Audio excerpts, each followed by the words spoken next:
Simpsons Index, an online spreadsheet that is also a podcast. This is the podcast.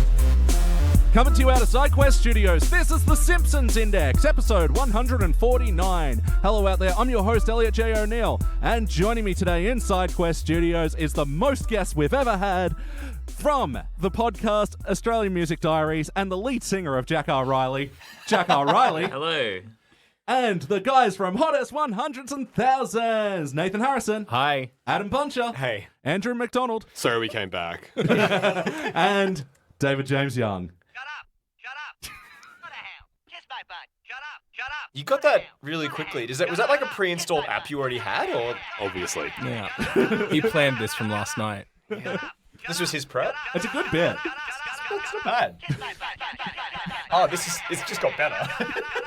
And we are doing the Simpsons Index. This is the podcast where we watch and review 3 episodes of The Simpsons at a time, but there's a twist. Each episode must come from a different decade. Oh, freaking sweet. No, not the Family Guy Index, as much as you're pushing for it. It seems today that all you see is violence. Oh, come on. Leave me hanging. More of an American Dad, man.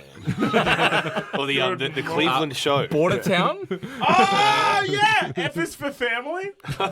Like years ago, I think it was on the TV at work, and I just tweeted just hearing about this border, this is the worst piece of shit or whatever. One of the writers faved my tweet. That's good, man. That's so sick. But also, they're fucking searching for their own goddamn thing. Oh, yeah. That's freaking epic, dude. No, we actually had a similar thing. A writer from The Simpsons, we were doing, our usual social media thing, and he goes, hey, I wrote this one. And we were like, oh, cool. And was like, yeah, we absolutely gutted that episode. And like, oh, well, what other episodes did he write? Oh, God. He wrote all the shit ones? Yeah. What a dog. Weird enough, though, he is one of the co-creators of FS Family. Hey, Michael Price. Anyway. Mikey! Dox him. The absolute boy. So, yeah, I just made these guys watch an episode from the HD era. This was Season 26, Episode 7, Blazed and Confused. First released in November of 2014, directed by Rob Oliver, written by Carolyn Omni and William Wright. In this episode, Bart gets a new teacher that's really mean to him, but... Sorry, more like William Wrong. Got him. That's the speed at which my machinations of my mind are working. That was really quick. Yeah. That would have been a good joke in the episode, actually. Oh my god. Ouch. Bart's got a new teacher who's really mean to him, and to get back at him, they discover he's one of the participants of Blazing Guy, not Burning Man, and the Simpsons go to Blazing Man. What'd you guys think? Shut up. Shut up. Go to hell. Go to hell. Kiss my butt. Kiss my butt. Shut up. So, and I'm not talking about us, so devoid of charm. I'm right here. Really sucks charm out of the room, doesn't he? I'm right here. All right, you know what? I'll start on this one, actually, because this was the first episode that I can say I've ever seen of the HD era. Really? Pretty They were comfortably. going to say on The Simpsons. on this show, The Simpsons. HD stands for hated dit.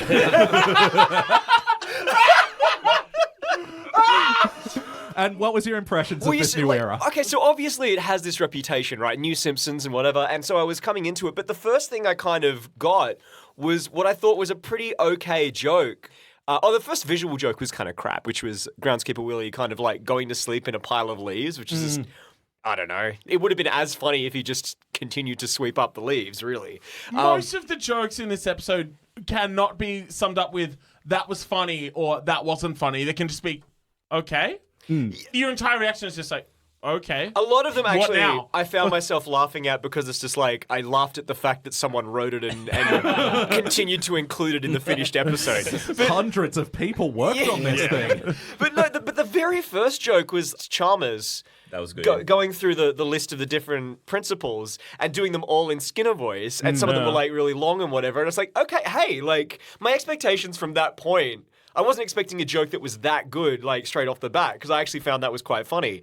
But it was easily the best joke of the whole episode. But I don't like that because it's so clearly taking a classic thing and we're just going to hammer it into the ground until it's dead. Yeah. And that's new Simpsons writing. Yeah. Well, I mean, that's a good point as well. Get it from before. Yeah, so I agree with you, and I still think it's the best joke in the episode. See, I think that at the start, I thought because they're planning to change the dodgy teachers from all the Springfield schools. And when Chalmers announces that and he got the projection and he says, it's time for the annual dance of the lemons. That's funny. I thought that was, I didn't know there was going to be any more context. Just saying the annual dance of the lemons is a funny enough phrase that I got a good chuckle out of that. That was a good Even that as a setup, I think, is like quite funny that all the public schools would swap their worst teachers just by lucky draw. Like, I think that's a good bit. I have a feeling that was probably like the initial joke of the episode that got things going, because that is hilarious. Like, I reckon probably in days gone by that could have been like the plot of a good Simpsons episode potentially. How about you, Deej? What did you reckon? Why even bother anymore? Like, what is anyone getting out of this? Who is the audience for new? Like, what is the demographic right? now? Like Simpsons every podcast. They're doing it just to be polite to your working relationship at this point. Yeah. You remember when fucking Zach Braff defended doing it like a new season of Scrubs without any of the old people just being like, oh, we're in the fucking global financial crisis, so I'm just keeping everyone in a job. Did he actually say that? Yeah. That's the only reason there was a season 9 of Scrubs or something. Because that was after the writers' strike, and he was just like, I want to pay some people. And it's like, dude, yeah. that's good. Yeah, but you could just give them money. You didn't have to fucking you're make already a Zach show. Braff. Yeah, You exactly. already made the You're Front already Garden a fucking State. multi-millionaire. Everyone who works on this show is fucking rich as shit. Why the fuck do they need more money? Well, he can't pay them all on his own, He's no Superman. When is the Scrubs podcast coming out? I'm gonna start it in tandem with my Family Guy podcast. That's a good idea. I reckon. Oh, sorry, fuck.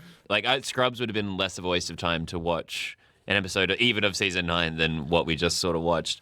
I would watch season 9 in a heartbeat over any of the It's so huge sad. dick era. Yeah. How do you watch so many in the podcast, Elliot? Because eventually we get to a classic era and life is good again. This has the most predictable format of any podcast whatsoever, where it's just well, we're gonna start on the shit one, then the slightly less shit one, and then the one we all agree is very good. I'm not, but no, I just want to know how you feel personally having to not from a podcast perspective, but literally having to consume that much bad content. Yeah, let's make this tell us about your childhood. How does that factor into your psyche? Honestly, it's been able to take out my anger on New Simpsons it's a nice little catharsis, you know. fuck yeah, It's exactly. a great way to channel my negative energy. Yeah, Fuck yeah. you're not out there beating people up. No. Yeah, no, you're just beating yourself up internally by watching HG era Simpsons. Ay caramba. Ay caramba, dude. I guess that the crux of the whole show, of this episode rather, was obviously them going to Blazing Guy or whatever,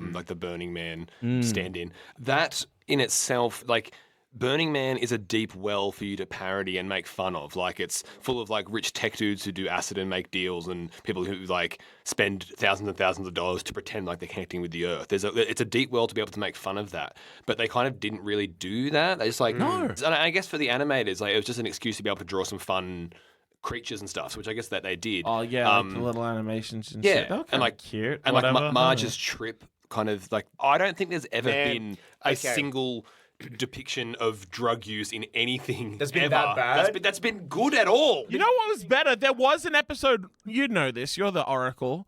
There was an episode 15, 20 years ago where Homer tries weed for the first time and Oh, yeah, and they make it look like it's acid, yeah. Yeah. But more than that, during Marge's first trip, during the first psychedelic kind of episode that you have, because Marge is in the desert and she gets offered some tea to calm down, and of course it's laced with psychedelics because she's Yeah. a Burning Man and whatever. And so then it goes into this psychedelic scene, and there's some music that kind of gets repeated. It's really hacky, it's not good, but The Simpsons has done psychedelic visuals better in the past. My shoes are talking to me. Yeah, well, I mean, that's Don't worry, we won't hurt you.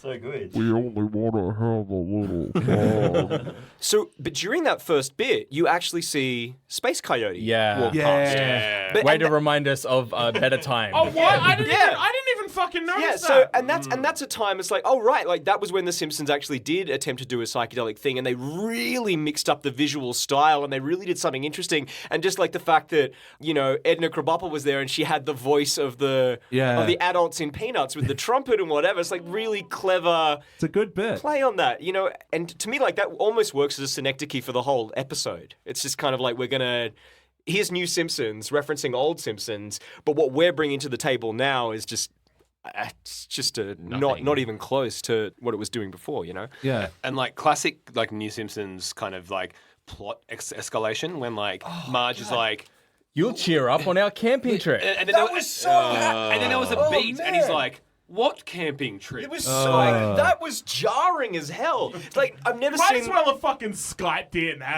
So the Simpsons has always been famous for its A plot and B plot and whatever. Yet this was like the most ham-fisted trying to shove A and B together that I've ever kind of seen. Like as if they kind of knew that was a thing. Like Simpsons has to have an A plot and a B plot, and yet they couldn't seem to do that. Because I think like somewhere in the middle or whatever, like they really were playing with completely separate stories that were just.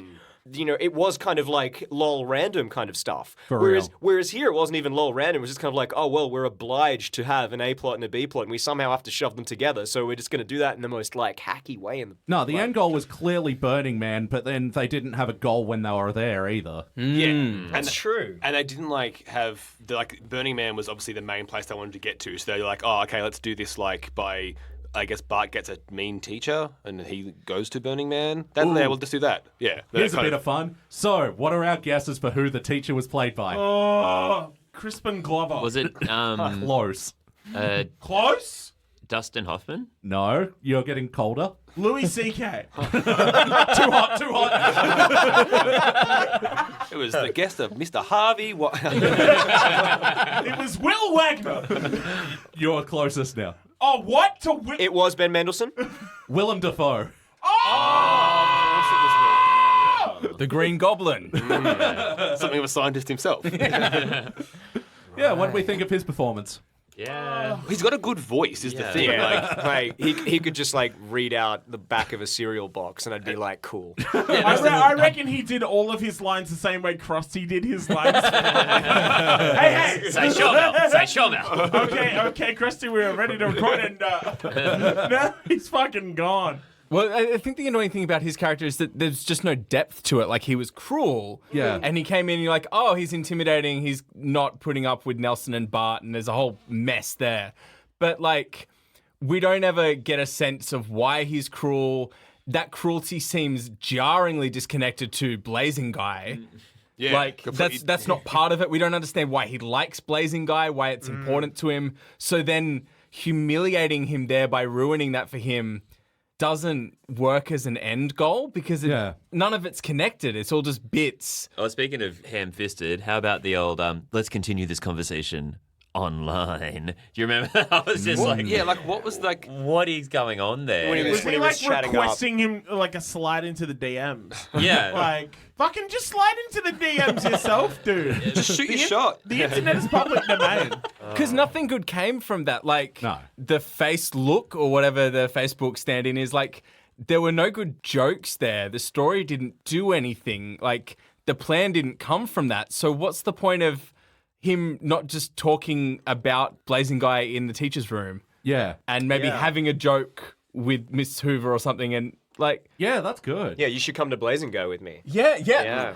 That's so much better already. Then she was there. Then she was there. You've got... And he gets humiliated in front of her. Perfect. Punch it up. Punch it up. What a great episode of a great show. So has anybody seen this episode before? Of course. Yeah, this is my favorite episode of the show, The Simpsons. I've seen it at least 97 times. Yeah.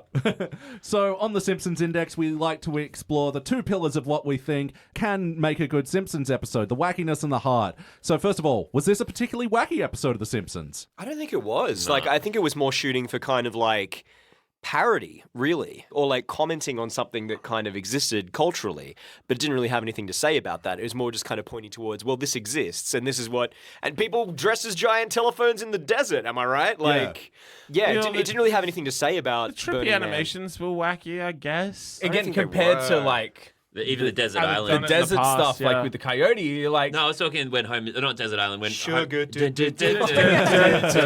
Compared to that, it was like, fuck off, would- eh? yeah. Like, it just- Can we do an episode where we just watch sugar posting for like an hour? We review sugar posting. Yeah, that would be sick. It feels like the episode's trying very hard to be wacky, but it's so grounded in having to like speed through so much plot that has no reward, that like Yeah. the wackiness doesn't. Because even when you first meet Larson or whatever, and he like does the whole himself Joker stuff, and you're like, oh, okay, this is a bit. But Joker stuff. I was thinking, Joker. Being edgy in any way in 2019 is just Joker stuff. didn't he literally say, "You want to know how I got these scars"? He said, that's how I got that's this how I got this scar. That's a Joker reference. No, It's pretty twisted. I thought it was absolutely like a Itchy the Killer or thing moment where like proving the loyalty of cutting the Is face. no one going to mention the damaged tattoo on his forehead? It was right there the whole Please don't time. kill Batman. I do think it was weird that he wasn't voiced by Jared Leto. Yeah. Right? Oh my god. It's just interesting as all. Well, he was going to be, but then they made another casting choice, and now he's really upset about it. He tried, Jared Leto tried to get this episode stopped. Oh, no. It's sincerely so funny that Leto was like knew that Joaquin was a better actor and was gonna do a good job. So he's like, no, please don't release this movie. Like, Not Joaquin. God, can you imagine Leto doing Walk the Line? God. I walk the line. Yes. Oh, 30 Seconds to Mars Johnny Cash cover album. Fuck me up. Isn't Jared Leto like leading a cult now? He's like gone full Joker. Sunday service. Probably. Gone full joke. Yeah, he just released a new album called Jesus is King. Check it out. Joker is king. Joker is King! Joker is King! Joker Christ. We punched it up. You know what would make this episode way funnier and wackier? Maybe if Homer has an extended fight with a chicken for no apparent reason. I reckon it'd be better if it was all set in Homer's swamp. Oh, true. That would be pretty epic too. Yeah. Oh, There's no like tonal consistency in it. Like No. Zero. Like- It's garbage. like- It's fucking like just shit. cutting himself with the knife kind of thing, stealing money from Nelson.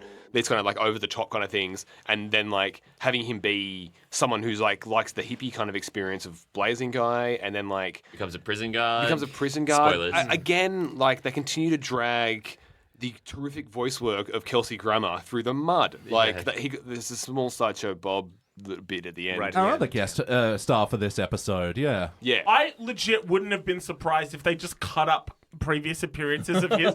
Like that episode after fucking Isaac Hayes died. Yeah. And they just cut up all his, hello there, children. I want to make love to you, children. Yeah. Like that shit. Like, no shit, though, in episodes where they've had Sideshow Bob come back in the HD era, they've taken that rake sample because he can't do it again.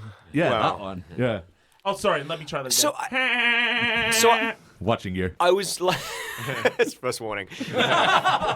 So, like, I was actually wondering where they were going to go with that inclusion of Sideshow Bob right at the end. Like, whether they were setting up for there to be a more, you know, like a payoff later on in the season where Like there a was direct sequel episode or something, right? Well, it's just like all of a sudden Larson does actually come back and he is plotting something with Sideshow Bob. And that wouldn't be great, but I kind of think I would prefer ending on that serious, foreboding, dramatic tone. Yeah. Because it would be so out of nowhere for the rest of the episode, as opposed to just they argue about who gets to gut bite, and then Yeah. Sideshow Bob gets huffy about it, and then they make it into that kind That's of... the end of the it's show. Not, yeah, it's not a good enough joke. I did worry intensely when he popped up that we were somehow only halfway through the episode and there was still more to go. Well, that's it. It's like an hour-long episode. I was like, this has been 22 minutes, right? Right? Yeah, that's it. And it's another trend of the Simpsons HD era is that they have like a mini fourth act that's, a 2-minute joke that's just always tacked on and always terrible. So on the other side of the spectrum, I guess, whatever you want to call it, we like to talk about the heart. Did this episode have any? Did you feel bumps? No heart at all. And also, like, the well they keep going back to have Marge be upset with Homer as like an emotional or like plot driving moment is so done now. And I know it's like when your show's been on the air for 30 years, there's only so many plot ideas you're gonna have. But like continually having like Marge be like, "Oh Homer, you let me down again." And She like, was crying. She had a breakdown. Bloody hell, woman. Just the way that was handled, like having Marge fucking get ugly, that dude. emotional and then have Homer turn it into a food joke. And also like Yeah. Homer's character this episode was basically reduced down to Homer likes food, like way too many times. Like that was just like a thing. But that really stuck out and as being like anti-heart. Yeah. Oh, absolutely. Yeah. Like he just didn't care, and it sucked. Because in the history of The Simpsons, Marge actually crying because she holds it together. Yeah. Like that's part of Marge's whole character. She's always done that. She's like going up against these huge obstacles and she's continually feeling underappreciated and downtrodden, and yet she maintains face. Yeah. And for her to like actually lose it and break down, that's like some of the biggest moments in The Simpsons. Like and here it just kind of happens. compare it to the pretzel one where she's like all sad and she's like, "You want some butter? It's under my face," and she's totally dejected. Like it's 100%. super That well hits you, done, man. Yeah. Or like Secrets of a Successful Marriage where she's just like had enough. You know? Yeah. Or the one where she's trying to keep up appearances with her friends and she has to manically make that new dress out of Yeah. the Yeah. old Oh dress. my Or the god. one where Brian and Stewie go to Rhode Island. Fuck this guy. That's two. Everything I say is just setting him up, even though I don't want to. You've lost before you start. But also her like trippy drug thing at the end when she was like, "You know what, Homer? I did have a great time." Like that really should have had a lot more... Don't you do it again. Yeah. Honestly, Yeah. that ending joke of the montage where like it goes upwards towards space, Yeah. and like there's a Millhouse floats up there, and then Nelson is a meteorite that pops the Millhouse thing, was probably the worst joke of the episode. I think that was just so unfunny. Oh no, dude! The worst joke of the episode is the guy saying like, "But I'm just an illusion." That one was like, I was ready to. I have commitment to this podcast and being a guest on it. I'm very glad to be here, but that tested me. I was like, But all the jokes were lampshaded. Like Millhouse being, "Nothing scares me." Then the scary thing comes along. Yeah. That guy. Yeah. Oh yeah, he pissed his pants. Oh, that one was lampshaded so as well. funny. Yeah. the Nelson being like, he preys on the weak. Yeah. Yeah. Yeah, these aren't jokes. These are just, we're going to say a thing and then it happens. Show and tell. Rule of comedy, right? Yeah. oh yeah. Yeah. So funny, dude. But ultimately, did this feel like an episode of The Simpsons? It felt like a new episode of The Simpsons and that it fucking blew chunks. It's so like I wrote down when watching it, like the tonal consistency thing. There's nothing at all about how that episode felt compared to what I want from The Simpsons. There's nothing Yeah. about it. Like if you change the characters and the voices and kept everything else, it wouldn't feel like a Simpsons episode at all. So confused as to who it's for. This is something I got as well. I just can't yeah. put my I just don't know. See, like, this is what I was wondering. If this was a classic era Simpsons episode that was trying to deal with the subject of Burning Man, Yeah, it's I called feel like the they Home have of Loser. Yeah. Well, I mean, like, right, like, Right? but even in that episode, they had things to say about Exactly Lollapalooza. right. They had, like, it is kind of hypocritical because they're dealing with like, alternative culture, but at the same time, it's so mass marketed. Yeah. There's all these sponsorships and stuff like that. So, like, I feel like the potential is there to, as you said, Andrew, to mine the well about what Burning Man is about, and also, like, the setup, just plot point wise, of Yeah. Homer, like, I don't know, maybe there's a glaring plot hole in the sense that if Homer couldn't get a campsite, but he somehow just, he's able to get to Burning Man, sweet, no problem. Yeah. No issues there. But I mean, like, that setup and having, and, like, I don't know, it's always satisfying for there to be relationships resolved over psychedelics. Yeah. So, like, there's some stuff there, but it's just... Well, I kept thinking, have you guys seen the Malcolm in the Middle episode where they go to Burning Man? No. Oh yeah. Yeah. And it's pretty fucking sick, right? It's fantastic. Like, what a good show. Oh, for real. Like Lois, normally being really high strung, but she has an artistic streak, Yeah. actually is in her element here and she can relax. But that's the same in a separate episode where, is it Hal? Is he the dad? Yeah. Where you Walter discover... White. So, yeah. You discover... Say my name. You discover he's a figure skater. Yeah, that's right. That's so good. Why didn't they do anything cool like that? You know what I did? The moment that got me the most in terms of heart was when Lisa arrived at Burning Yeah. Man and she was elated. She was like, No, free but that expression. You don't think so? Because Burning Man sucks, and And Lisa would know that? and I Right. I feel Okay. like Lisa, especially the Burning Man portrayed in this episode, is not difficult to see through. Yeah. And it annoyed me Okay. that Lisa didn't see through it. Oh, okay. I'm okay. I I'm don't with know. you on that. It was nice Yeah. to see her playing music with people because that's always nice. But I was like, When it started, it sounded like party doesn't it? Just the sax and the drums. I'm just like, fuck yeah, dude. It was sick. But yeah, this had every opportunity to ask some really important questions about our culture, things, key questions. Like, where are those good old-fashioned values on which we used to rely? Oh, That's a very good question. But I've got a question for you. What is that? Would you watch it again? Off! my question Fuck for yourself in David the was throat. strike 3. okay, question Speaking for you. of like jokes that You're are really barred. poorly set up in the Yeah, no, I wouldn't watch it again. But I was thinking as well, like, what I was half expecting, and I know it isn't like that much of a known thing that he's a Burning Man guy, but I know like Elon Musk is like, he goes to Burning Man every year. And I was really half expecting it to be, he would turn up there and be like, hello, Lisa. I'm Elon dating Musk." Grimes. Yeah, that's the way I prefer to refer to Elon Musk as the guy dating Grimes. You know, there's like an episode of The Simpsons that heavily features him. I think I did know that. Yeah. The Musk who fell to earth. Another one of our straight failures. Just big wolf fest. Has there been any good new era HD Simpsons episodes There's a whole yet? podcast about that, Jack. Or is it- yeah, that's- I'm They've asking- even got a fucking spreadsheet. You heard about this shit? Got a fucking Google Doc going. It's fucking lit. Yes, Lucky- there have been at Assess the least a question. You handful. are lucky. You are lucky the's a Family Guy. I also Lucky there's a man who positively can do all the things that What make comes us laugh after and strike cry. 3? Home base. I also thought the dynamics in the classroom felt really off. Yeah. The way that Nelson was worried for Bart when, like, Larson started targeting him. And the way that everyone turned, like, hey, Bart, do you have any info on the new teacher? That just felt really weird to me. Yeah. Also, Yeah. it was the first day of 4th grade. Oh, Again. I actually like the line, the positive from the app. I did like the line, hey, can I bum a tent? I also like Nelson saying he had a pretty solid 10 minutes. Yeah. yes. Again, the episode peaked very early. So we'll just quickly go around the room. Jack, we'll start with you. Is there anything you'd like to change about this episode? Oof. Yes. Yeah, leave it at that. if I was writing it, I would have like the teacher not be a fucking weird psychopath, and then also them not go to Burning Man, and then Instead, maybe go to, I don't know, Hullabalooza. yeah. Oh, Big no, I'd day probably, out. I'd probably rather if it was like a Ralph episode and Lisa sends like him a Valentine's card or something. Like, true.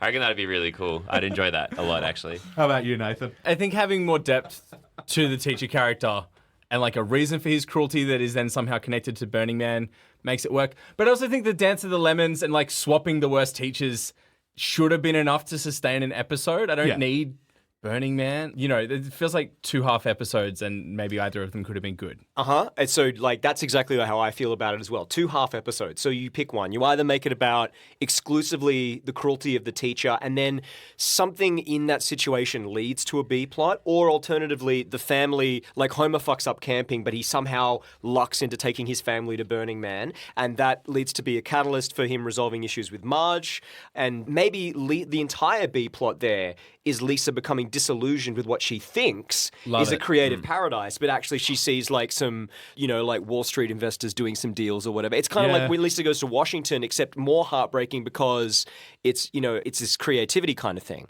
And I think there would have been plenty of heart there. And then you could do that classic era thing where we're talking about this real thing exists and we're commenting on it. How about you, Mac? Yeah, that's all my kind of notes as well, were just that, like, either have it about Bart trying to prank this teacher and you find out the reason that he's cruel is related to something that happened to him or whatever, and like there's like some actual emotion to it kind of thing, justifying it, or have the Burning Man plot, like the two of them didn't need to be together. Deej? So here's the plan, right? Here we go. Yeah. So, instead of Homer going to Burning Man, he wakes up one morning and he's Pickle Rick. And he's covered in Szechuan sauce. And he's rolling around going wubba lubba dub dub. And everyone is just like, that's so freaking epic, dude. I really thought it was gonna. It just really. Just really did a number on us. You know what? Game recognized game. And then Peter Griffin walks in and he's like, yeah. Yeah, look, I reckon there is more potential with Bart having a teacher that is cutting his face to show him who's boss, and maybe like there's something with Bart still trying to have one over and just realizing, oh, if I do my schoolwork, I don't know. Because the thing that they're doing with this teacher coming in is solving the problem that, yeah, now we're in a post-Krabappel, you know, Marshall Wallace has since passed, so, but they still don't have a replacement teacher for him. So Bart's just in this string of substitutes, which could be an interesting angle, but I don't think they took it to an interesting place. No shit. And the other guest star of this episode, playing the flaming tuba, was David Silverman, noted director of The Simpsons. Do you guys know about his flaming tuba bit?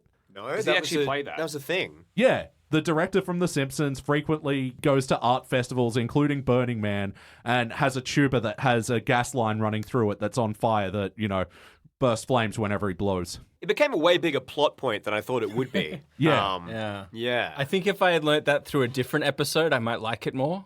But as it stands, I'm not very impressed. It's dangerous business out there, Lois. Like the time I learned how to play the flaming tuba. Does anyone have any other notes? I just drew a massive dick in the notepad again. But yeah, this time I drew like a little dragon on the ball bag. So I reckon I'm gonna get that as my next tattoo. just a big dragon across, like stretch across my ball bag.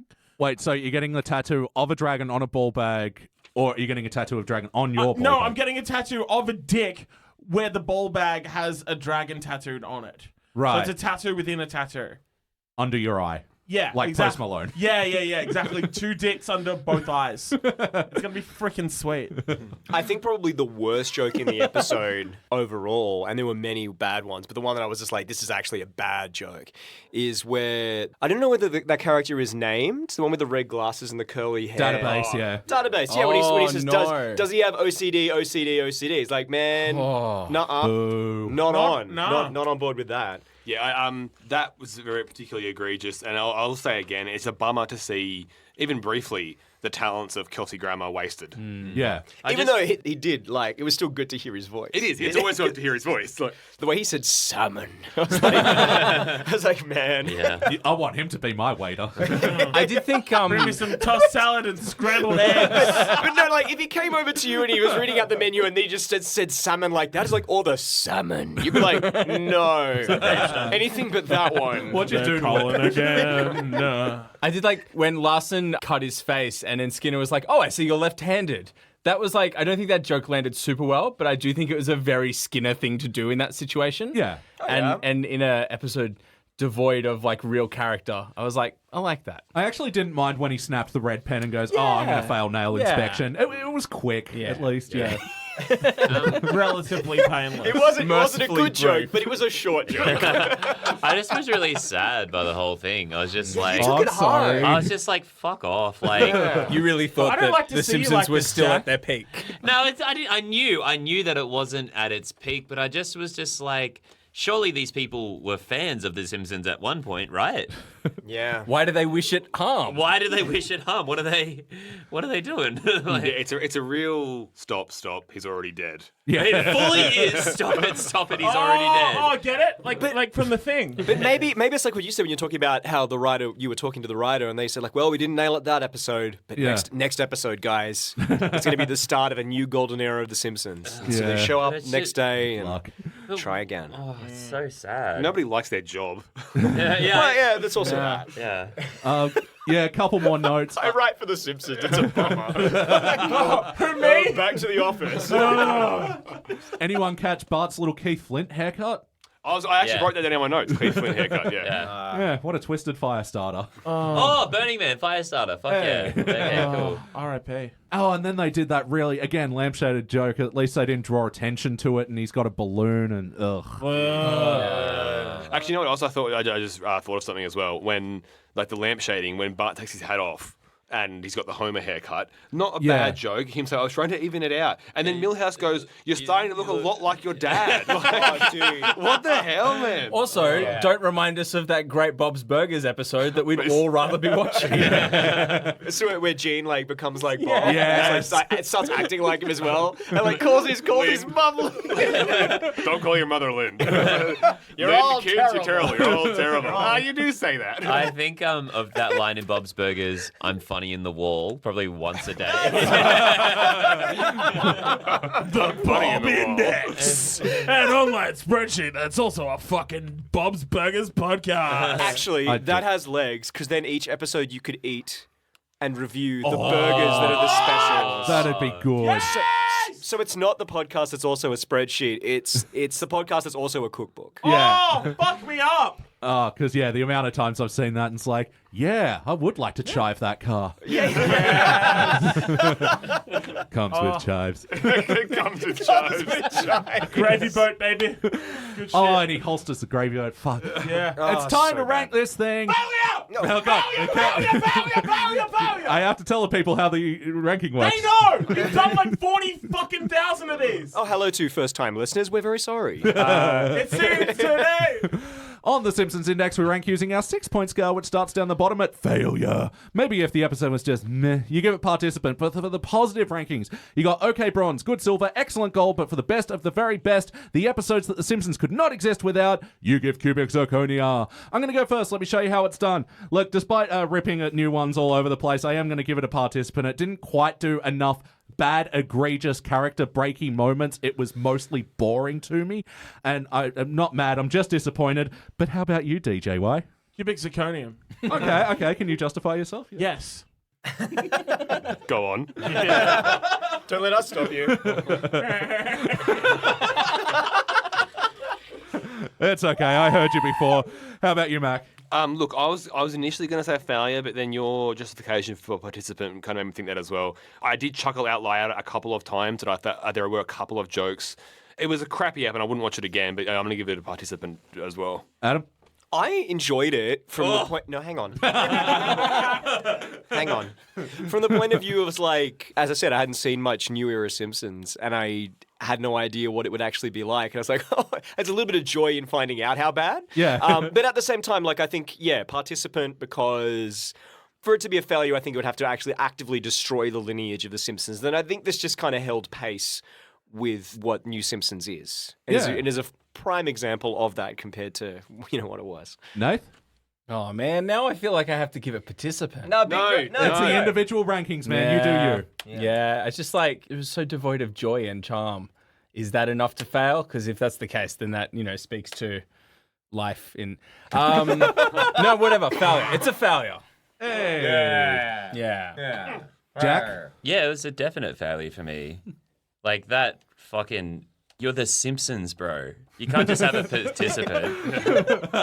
You are the Simpsons. You're Usain Bolt. Yeah, he ran as well. I feel bad now. I'm going to go failure. It is a fail. Yeah, all right. Even like You're changing? Yeah, I'm going to... Yeah. it's a failure. No, from that, it's just... That's impassioned. It is. Yeah. I'm cut, man. I'm fucking so cut. at The Jack is Simpsons. taking this so hard. It's just so garbage because, like, everyone's cultural frame is framed by The Simpsons. Yeah. Every single person. Not every single person. Everybody. Absolutely. But, like, it just sucks to have so much of my cultural prism framed by The Simpsons and then have this pass with the same title as that. Fuck off, man. Fuck you. You fucking... not my Simpsons. Really. I hope that writer is listening because fuck you. Carolyn. I don't care if this is your job. William.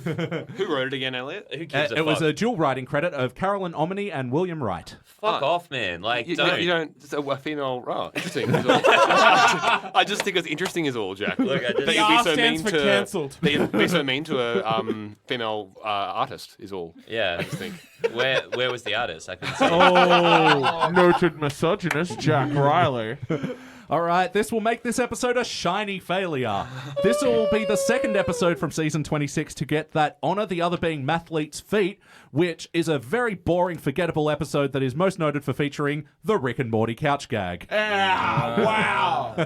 Bleh, Morty. Bleh. All right, guys, that's it for the That's it for the HD era. We're going to move on to the teens era now. Adam and Jack, you weren't here last time when, for the teens era, we reviewed that 90s show. So I thought I didn't want you to miss out, so we're going to go watch that again.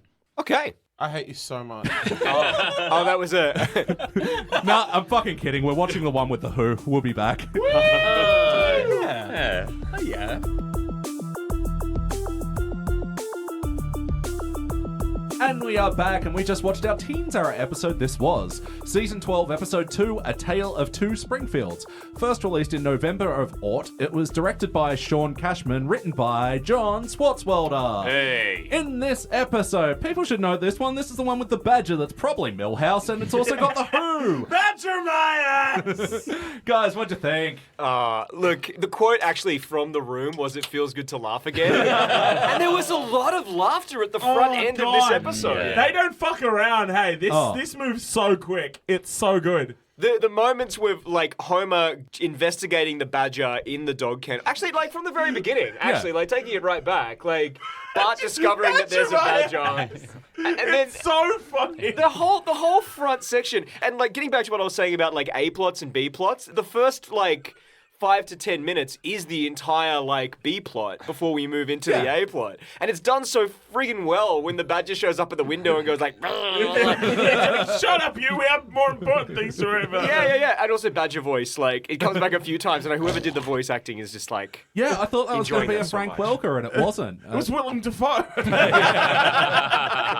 Great. And in a pinch, woodpeckers. Yeah. Right, can we borrow your woodpecker? so, yeah, like, That whole sequence is just laugh after laugh We have to get it back. It's its birthday. Yeah. And then he flies away. He does the when he yeah. And then he flies directly into the fucking bug zapper. it's like the entire B plot is just jokes. Yeah. It's just like, Yeah. we're gonna squeeze as many, like, funny bits in as we can, and then Genuinely Yeah. here's so the rest of the fucking funny. episode. Well, we've noticed it's a sort of tenet of good Simpsons episodes that will sort of front load, like put all the jokey stuff in the first act and sort of like start getting in little bits of story for it to pay off in the second and third. Yeah, right. Wait, what season was this? Season 12. 12. Yeah, right. So this is like past like what people consider to be like the best era. Yeah, definitely. So like it's weird to think that like they were putting out something with this consistent a rate of laughs and stuff that we reference now. Oh, yeah. Like I have a friend who legit has a tattoo on her palm that says, Palm? yeah. The Carl equals white and Lenny equals black. She has that that's- tattooed on her palm. It's the other way around. They fucked up. And my friend has this. Show us your palms, dude. I'm going to blame that on two things. One, I've had roughly 90 minutes of sleep. Also, I'm incredibly racist. So, yeah, that'll do it. The reason it's so good, it's Swartzwelder. He's definitely the most consistent writer in the tenure of The Simpsons. Oh, really? He's a brilliant fucking writer. Like, so many of the classic episodes are written by John He has a Swartzwelder. great name. You'd Is that assume. right? Yeah, Yeah. he's a legend. He's also the most prolific. Like, even yeah. though he dropped out of the series in season 15, he has still written more episodes of The anyone. Simpsons than anyone else. Oh, okay. Yeah. When did he And is jump it, on? in the last episode we talked about, it was a writing duo. Yeah. Does that become more common as The Simpsons kind of goes on, or is it just kind of random? Not really, but honestly, Carol Anomany, like, because that last episode was surprising because she's actually been one of the better later era writers. Right. But she has been known to have a couple of duo writing credits. But yeah, John Swartzwelder, like, again, he's written like 60 episodes, so it's kind of hard to pick out a few. But like Bart the Murderer, Homer at the Bat, Itchy and Scratchy Movie, Whacking Day. He's a legend. Itchy and Scratchy Land, the Stonecutters episode, Bart's Comet, What? Radioactive Man. He's like written. He's a legend. He wrote all of those by himself? No, Yeah. well, writing credits in American shows, like that one person is like they hire writers from the WGA, the Writers Guild of America, and then one person is credited as the head writer, but they all work on the script together. Yeah. That's how writing credits work in American sitcoms. But such a like comparing people age and your voice changes and you can't fucking slag on that kind of thing. But you compare the last steps of voice work compared to with this one. Like fucking Castellaneta is in top form with Homer. Just like even like So live much. on the rich side of town. He's in incredible form. That's The actually something monocle that fucking pops after that? Fuck. Holy fuck, that's so funny. It's something I definitely noticed as well. Is just like the level of investment and commitment and passion that comes through in the voice acting. And I mean, like, that kind of happens when you're given better lines and when you yourself, as a voice actor or whatever, are excited to be delivering the lines. And maybe that's like a part of it as well. Yeah. But yeah, I mean, like, the characters in this episode had something to fight for. They had goals. And that was very much absent. But there's something beautiful as well about the way that this episode is just like a series of things that happen. Like a badger is in the backyard, which reminds/alerts Homer to the fact that there's a new area code, which leads them to split Springfield in two. And there's only like a few things that kind of happen, but there's so much space around that for the characters and like, you know, Springfield as a character to move through those events. Yes. And everyone gets so many jokes. Compared, again, it's hard to not compare the two. Hey, that's what we do on the index. Yeah, and you're right about like everybody gets a good bit. Like there's obviously like the highlights, like the Badger line is one of the most timeless lines of all the Simpsons. But like even like I'm gonna keep laughing about that. Like so for the rest of the yeah. But then even like Skinner going like, not like the Who to be tardy. Burns inexplicably dressed having as a crease in his leg. That makes me feel the gross. radio DJs with the like little samples of fucking Austin Powers and shit. It's so tapes that Dialing at random. I'll behave. It's so funny. I need to get me an Austin Powers soundboard. Oh, dude, would that make you horny? And the video that they watch, like anytime this, God. like that era of Simpsons does like an instructional video or like ones like World Without Zinc and all those things. Oh my god! But this was great, and it's a really understated one. Like I'd forgotten about that video, but like Every time I hear Zinc, I actually think, come back, Zinc. This is what I'm talking about. Like our cultural prism is totally cursed by The Simpsons. Yeah, but the fucking I'm Phony McRingring. You're not dumber than a monkey, are you? How big of a monkey? Did you do the voice? Like that was actually really scarily accurate. I've scarily watched this episode so many times. Hey, don't get ahead of yourself, buddy. That's in your thing. I know, I was segueing smoothly. How many times have you seen it? 47. I don't fucking know. Like a dozen at least. Like because it was one of the ones that was on Foxtel the Saturday, there's been Sunday syndication. morning. Yeah. Like Simpsons marathon ones. Like I watch those every Saturday and Sunday. So I've seen it enough times for it to be like surprisingly funny because I'm like oh, I've seen it so many times the jokes still land. I've seen it like a dozen I Yeah. forgot so much about it. Like I forgot how it started. I forgot how the Who factored into it. I knew like little bits and pieces. Like I was sitting there like fucking Guy Pearce and Memento, just being like, how does this all fit? And about you, then Adam? I was just like, yeah. I would have to say it would be under 10, just based on the fact that it still was somewhat recognizable to me, but it was still funny. Yeah? No? yeah, I reckon about 10 times or so. I reckon I can only really remember seeing it when it was first to free-to-air television. I can't remember seeing it more than once, maybe twice or three times, I guess. But like, Yeah. So this one still seemed a little fresh to you. a little. No, it's funny just because I guess because at that stage of The Simpsons as a thing, there were a lot of repeated things like instructional videos or celebrity appearances or it's sort of stuff that I have seen before, and it felt very. And also, I guess the characters felt really just true to form, and I think there's a real sense of familiarity with that as well. So it felt fresh as in like, oh, I think I only really, really remember watching this on TV when it was first on, but at the same time, it was so The Simpsons that it just felt like home as well. Yeah, Homer. I wouldn't be surprised if it was both more and less than I think. Yeah, In terms of that's that how I episode. feel as but well. I mean, like that speaks to something good, right? Oh, yeah. You know, that it seems both familiar and fresh. Like I think that's a good metric for quality. Yeah. Well, I mean, this era, like the teens, it still feels like somewhat new for me, even though I've, probably seen this in excess of 40 times by now. Yeah, right. It still feels like good new Simpsons. Got to give a fucking shout out to the fucking amazingness. Like, it's such a well-written joke that is replace the convenience of one area code in your town is so funny. Which is just Atlanta Falcons or Mr. Black. Mr. Black. But it's funny because it's not even specific. Every time. need to. Every fucking time. It's so fucking funny. Well, I love the whole thing of Homer being like the only one in Springfield that can't like handle this training, and like Lenny and Carl, how could you not? What about those leaflets? What about 2 weeks at area code? Also, Carl's justification being like, well, the 6 is closer to 3, so it's convenient, but the 9 has less association with the devil, which is important in our very Christian world. Like, the rationalization of why the change would happen is so funny. Oh, absolutely. So, was this a particularly wacky episode of The Simpsons? I think so. I mean, it's got The Who performing on top of a garbage Berlin Wall. Like, it's got a fucking badger. I mean, allegedly. Okay, well, look, the It's badger, probably Millhouse. the Badger Army at the end was the wackiest part. Yeah. Obviously. Well, I think What a good callback. I think the single wackiest joke is when Homer goes into the kennel and he comes out and he lifts his shirt and all his internal organs are showing. And how did the badger do that to you without ripping your shirt? And the answer is, what am I, a tailor? Like, that's really A like, joke that God, that's funny. was gross initially, and you're like, are you doing it for gross sake? But yeah, saves it with an awesome joke. What am I, a tailor? I think there's something as well. We all know it as the episode with The Who, yeah. but the first time anyone watched that episode, because they mention The Who at the start are coming, and then Yeah. they don't mention it for like 10, 15 minutes. Yeah, it's true. And all of a sudden they're coming back. It's a real like, oh, we're actually going to do this. There's a weird, like, kind of taking it back off the shelf.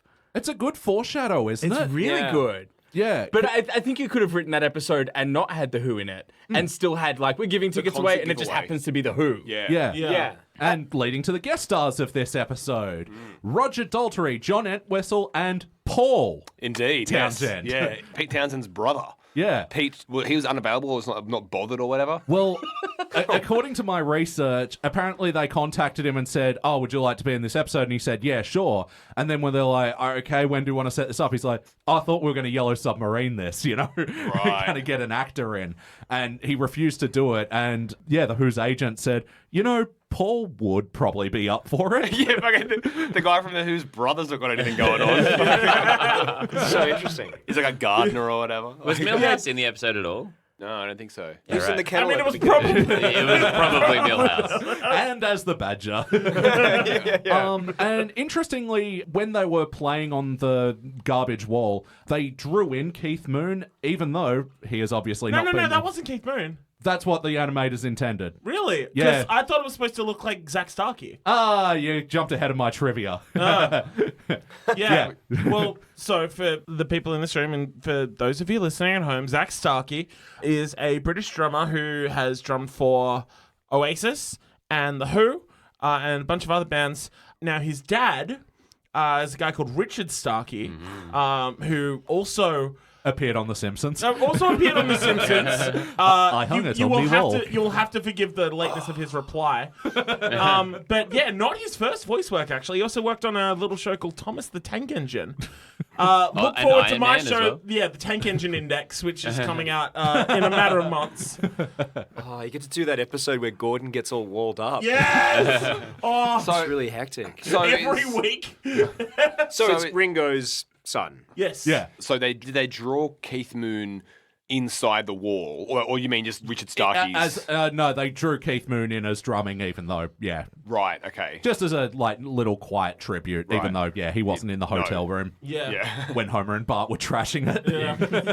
It's like, That was a wacky bit as well. that They're was like, wacky. we don't want to upset the desk clerk. don't want to lose our pool privileges. The walk will do. I It's think good. the wackiness walked a really nice line in the sense that, like, I wonder, like, they surely had to have secured The Who as guests before yeah. they wrote the episode, And then right? built They the would have had episode to have around written it, this yeah. episode knowing that we somehow have to get The Who involved. The pitch Right. Yeah, was... but what came first, the Badger? Yeah, right. Yeah, real chicken and the egg, right? The episode was originally pitched around one of the writers was talking about how his mother, like, who lives in like either a retirement home or a gated community, something like that, how the residents were like bitching about like one half and like the town was essentially divided like that, and they were talking about splitting the town, and they're like, oh my god, Yeah. Right. such Some petty crazy shit. shit. Yeah. So, like, I'm a pretty big Who fan, and like the way they drew the three of them, obviously reflecting their 70s looks rather than they did at the time, where like Daltrey has had short hair for a number of years now and stuff, and Yeah. wears Yeah, glasses. like he's got like the granny glasses yeah, and he has shit. the granny Yeah, glasses. he's a very old man. Yeah. He's, But new Who album coming out real soon. Oh yeah. There's an Uber? Yeah. It's It's called Guess what it's called? Who's on first? Who? The album is called Who. The band's on second. Yeah. Third base. But so like I like the drawings of like how they did the Who and like Entwistle in like his famous like his skeleton outfit that he wore for a period of the 70s. The way that and like including Roger doing like the mic spin that he always does. And also that was a good gag with that as well with like how are we all doing out there? I'm a little chilly. Doesn't even get to finish the sentence. Marge cops a fucking beating in this episode. So another in a deleted scene as well, like because they showed the Who because it was mostly animated by the time they sort of got involved, and they showed them the scene. So because they recorded their voices in London as well, but they were able to show them some of the scenes, and like they showed the one for Roger, and it's like, okay, this is where you hit Marge, and it's like whatever, and he goes, okay, all right, ready, record, and he goes, all right, and action, and Roger Daltrey goes, shut the fuck up, Marge, and it's in the DVD as an Easter egg as well. You have to fucking dig for it. I'll find out where it is so we can watch it. Yes, please. Yeah, oh my god. Right, I just want to say, quick shout out to fucking Roger Daltrey for like having a good fucking sense of humor about himself. But not only did he do this, but he also had a really fucking funny cameo in The Mighty Boosh. Oh, really? Yeah. So, like, when they played, like, the hippie characters, like, searching for the new sound and shit, it was talking about, like, when the first Woodstock was over, Roger Daltrey was the only one who stuck around to clean up. And then in the credits, like, the dust is settled in the desert, and there's Roger Daltrey in a full, like, maid's outfit just pushing a vacuum along, just, like, cleaning up and shit. Huh. Yeah. That's some good shit. Fuck, that's funny. That's very good. Here we go. I won't need to dig on the DVD. I found it on we YouTube. found it. How you doing out there, New Springfield? To be honest, it's a little chilly. Ow! Shut the fuck up, Marge. Jesus Christ. Just The Who, they get some really good lines as well. yeah. Like, the Simpsons handle that so well, right? Like, because you know that the people that you're going to get in are not experienced voice actors, so you can't rely on the performance carrying the joke. Yeah. So it's just like, if they deliver this deadpan just being who they are, this will still land as a joke. They write that so well. Yeah, but like in the same way as like the Smashing Pumpkins and Chili Peppers, like there's a lot of fun with them being the band. The Who Huddle, very funny. So funny. Them And being they totally concerned, do the rabble, peas and carrots, rhubarb. they're concerned about their pool privileges. Yeah. Like it's good. Handshake agreement.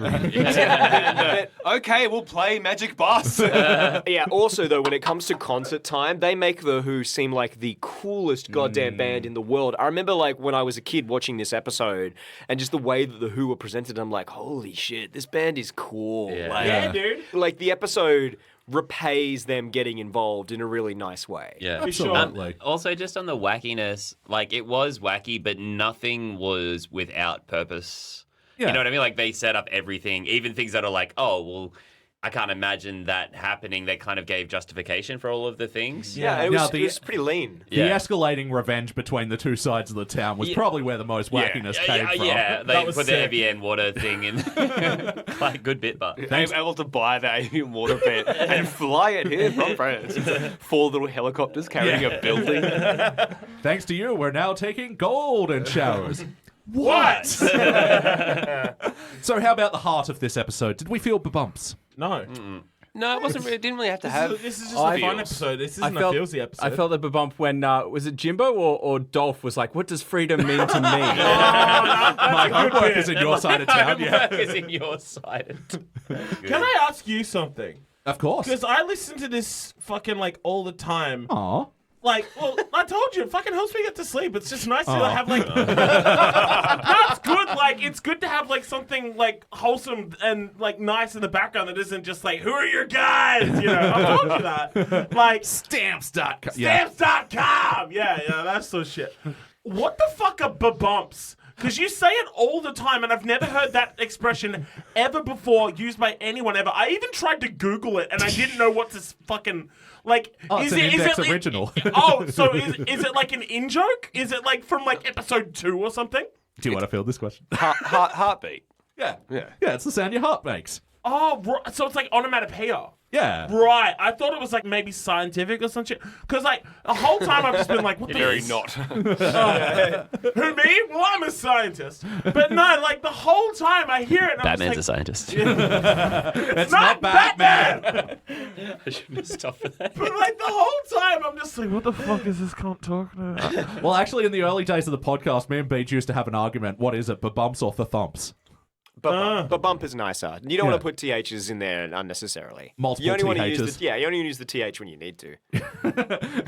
Well, it's That's what she said? No, you do, Nathan. Don't Well, look at me like that. It's actually whatever, like Mr. Burns, the squished sponge. Did this episode give you the... My heart's pounding like a jackhammer. But yeah, I mean, heart's not what this episode is going for. It's a joke factory, but you know, it's got a. I don't know who said it. Probably Nathan. That it's got a good. Nathan, my ass was probably millions. Fuck, good. That it's got a good story and a solid story tethering it right through. That it carries through all these moments, but ultimately, did it feel like an episode of The Simpsons? well, Can I answer this? Yes. How do you feel about it, Mr. Scream? Probably gets loads of chicks. I think every character had integrity. Every character behaved the way you would expect that character to behave. Yeah, I felt like a fair representation of Springfield as a place. Plot-wise, it obviously would feel incredibly out of step if it came out in like season 4. Like Yeah. it wouldn't feel like a Simpsons episode in that kind of chronology. But by this point of the game, it definitely felt on brand for what I want the Simpsons. Or even as at season 12, there's still some good gems around this period of the tenure. So it felt like an episode of The Simpsons, respectful of The Simpsons, while still being of its time. Like, Yeah. Yeah, I think Homer's probably a little bit more on the psychotic side, he's the one with the dynamite strapped to him. Yeah, and It also played so well, though. That's so funny. chloroforming Marge at the end. Yeah, that's a bit. Tad dicey. Oh, I noticed, an unintentional theme with this in the last episode, drugging Marge. It's good shit. And catapults as well. There was a catapult in the last episode and this one. Catapults are funny. Yeah. They are. So striking women. I'm into it. Silence on I want that. that on record. That was good. We're just lining up at how good your crickets were. Fucking Like, oh, how do you get that sound effect so far? what's the fucking guy from the movie? Oh, fucking no. Jesus Christ, Andrew. Oh, mate. Michael Winslow. Michael Winslow Police from Academy. Police Academy. Well, I didn't hear anybody laughing. Did you? It's that guy who made sound effects. Who's the fucking guy from the movie? Jesus Christ. Man. Winslow, my ass. It's probably Millhouse. But yes or no, would you watch this one again? 100%. Oh, dude. Come on. Yeah, absolutely. Yes. Yeah. Yeah, I'd watch it again. And episodes we'd like to watch again, we like to think about what playlist would put this in. So other episodes of The Simpsons that would pair well with this one, like matching wine to cheese. What would go with this episode? Also, music cameos. Yeah, band cameos. Yeah. I like this as a Springfield episode because I think Simpsons started to really hit their peak when the people in the town became part of the story. Like, Sure. in A season... part of us all? You might part of us all. Like, in seasons 2, 3, like when you started getting more like Skinner and Apu and all these things starting to come together. So I put in a playlist of stuff like the Shelbyville one, the Lemon of Troy. Also the one where Homer is the neighborhood watch. Yeah. So yeah, I think it's a good town one. Yeah, I agree with that. You know, they are. What was the one? Is it how many short films about Springfield? What's that one called? 22. 22 short films about Springfield. After that, they were thinking about having 2 separate shows, one based on the family and one based on the town. And obviously that didn't happen. But you can see where those kind of ideas. They've clearly had the writing to sustain 2 great shows this whole time. Springfield Index. But you can see where those ideas kind of still exist in episodes like this. Yeah, obviously music cameo ones like the Homerpalooza, obviously. Flaming Moe's with Aerosmith. Aerosmith, Paul and Linda McCartney. Are there any other Badger episodes? There's lots of Millhouse ones. Hard to tell between I'd put all the of those two. other. I would actually more pair it with like those episodes that end so randomly, like "Hey everybody, surfs up." Yeah. I'd probably put it more like that, or the end is so. It's a party, Marge. It doesn't have to make sense. Yeah, something like that. Yeah. Or also like Homer's Plan episodes, like the Lard of the Dance. Scenes where like Homer has a plan to do something Or ridiculous. KBBL episodes. Yeah. So like this and like Stampy the Elephant and the one with those clowns in Congress. Yeah. What a bunch of clowns. Don't compliment the machine. Or that one what's the one where they steal all the grease? Yeah, Light of the Dance. Light of the Dance. Yeah. Grease me up, woman. One of my favourite titles of The Simpsons because it references both the A and B plots. Lard, Homer's doing the grease of the dance because it's the school dance with Lisa and her friend good while app. still being a pun. I think it's a very good title. Good. Our review with Roxy Stryer, available now on thesimpsonsindex.com. All right, guys, we are here. Who has more notes? I honestly didn't write many notes, partially because it was familiar, but also because it was funny. I didn't even get to draw a dick this time. Like I was so distracted. Blazed and confused, I sought refuge in writing. Don't worry. This time around, I was like, oh, this is fine. For the next episode, I'm going to draw 2 dicks. Oh, yeah? To make up for lost time. Oh, double dong. Excellent. Yeah, not a huge amount of notes. Just again, I guess like the voice work was so on point. The town felt developed. The short film with Funny McRing, brilliant. Yeah. And you don't mind paying the extra hidden fees. And that brings us back to an interesting point, again, to compare it to the other episode, in that we have The Simpsons doing what they so often does, is just being like critical of like corporation and of like establishment. You know, like I don't think The Simpsons is it's not praxis. It's not praxis per se, but it has always, I think, had somewhat of that anti-establishment kind of frame to it. And to see that sneak in, like, I think you made that film on purpose. Of course we did. Just like good, right? Yeah. I thought just not really a note, I guess, but just I thought if you asked me randomly on a day that wasn't today, I'd just say that I would be leaning more towards like feely episodes being my favorite kind of episode. But this episode really made me question that because the jokes are just so good. And they're so rapid fire. as well. Yeah, it's just like, well, I guess, hold on. Humor is a feeling. Oh. Noted comedy artist Jack Reilly. He's got a tight 10 minutes. My career is a joke. It's what they Weird Al Yankovic. Not what I meant. It's what the R stands for. Joker. Joker. Joker.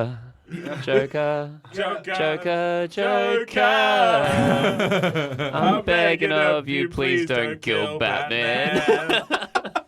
All my other Jack notes are wrote just that. jokes, like just going into your point. But there was one other guest star of the episode you guys missed.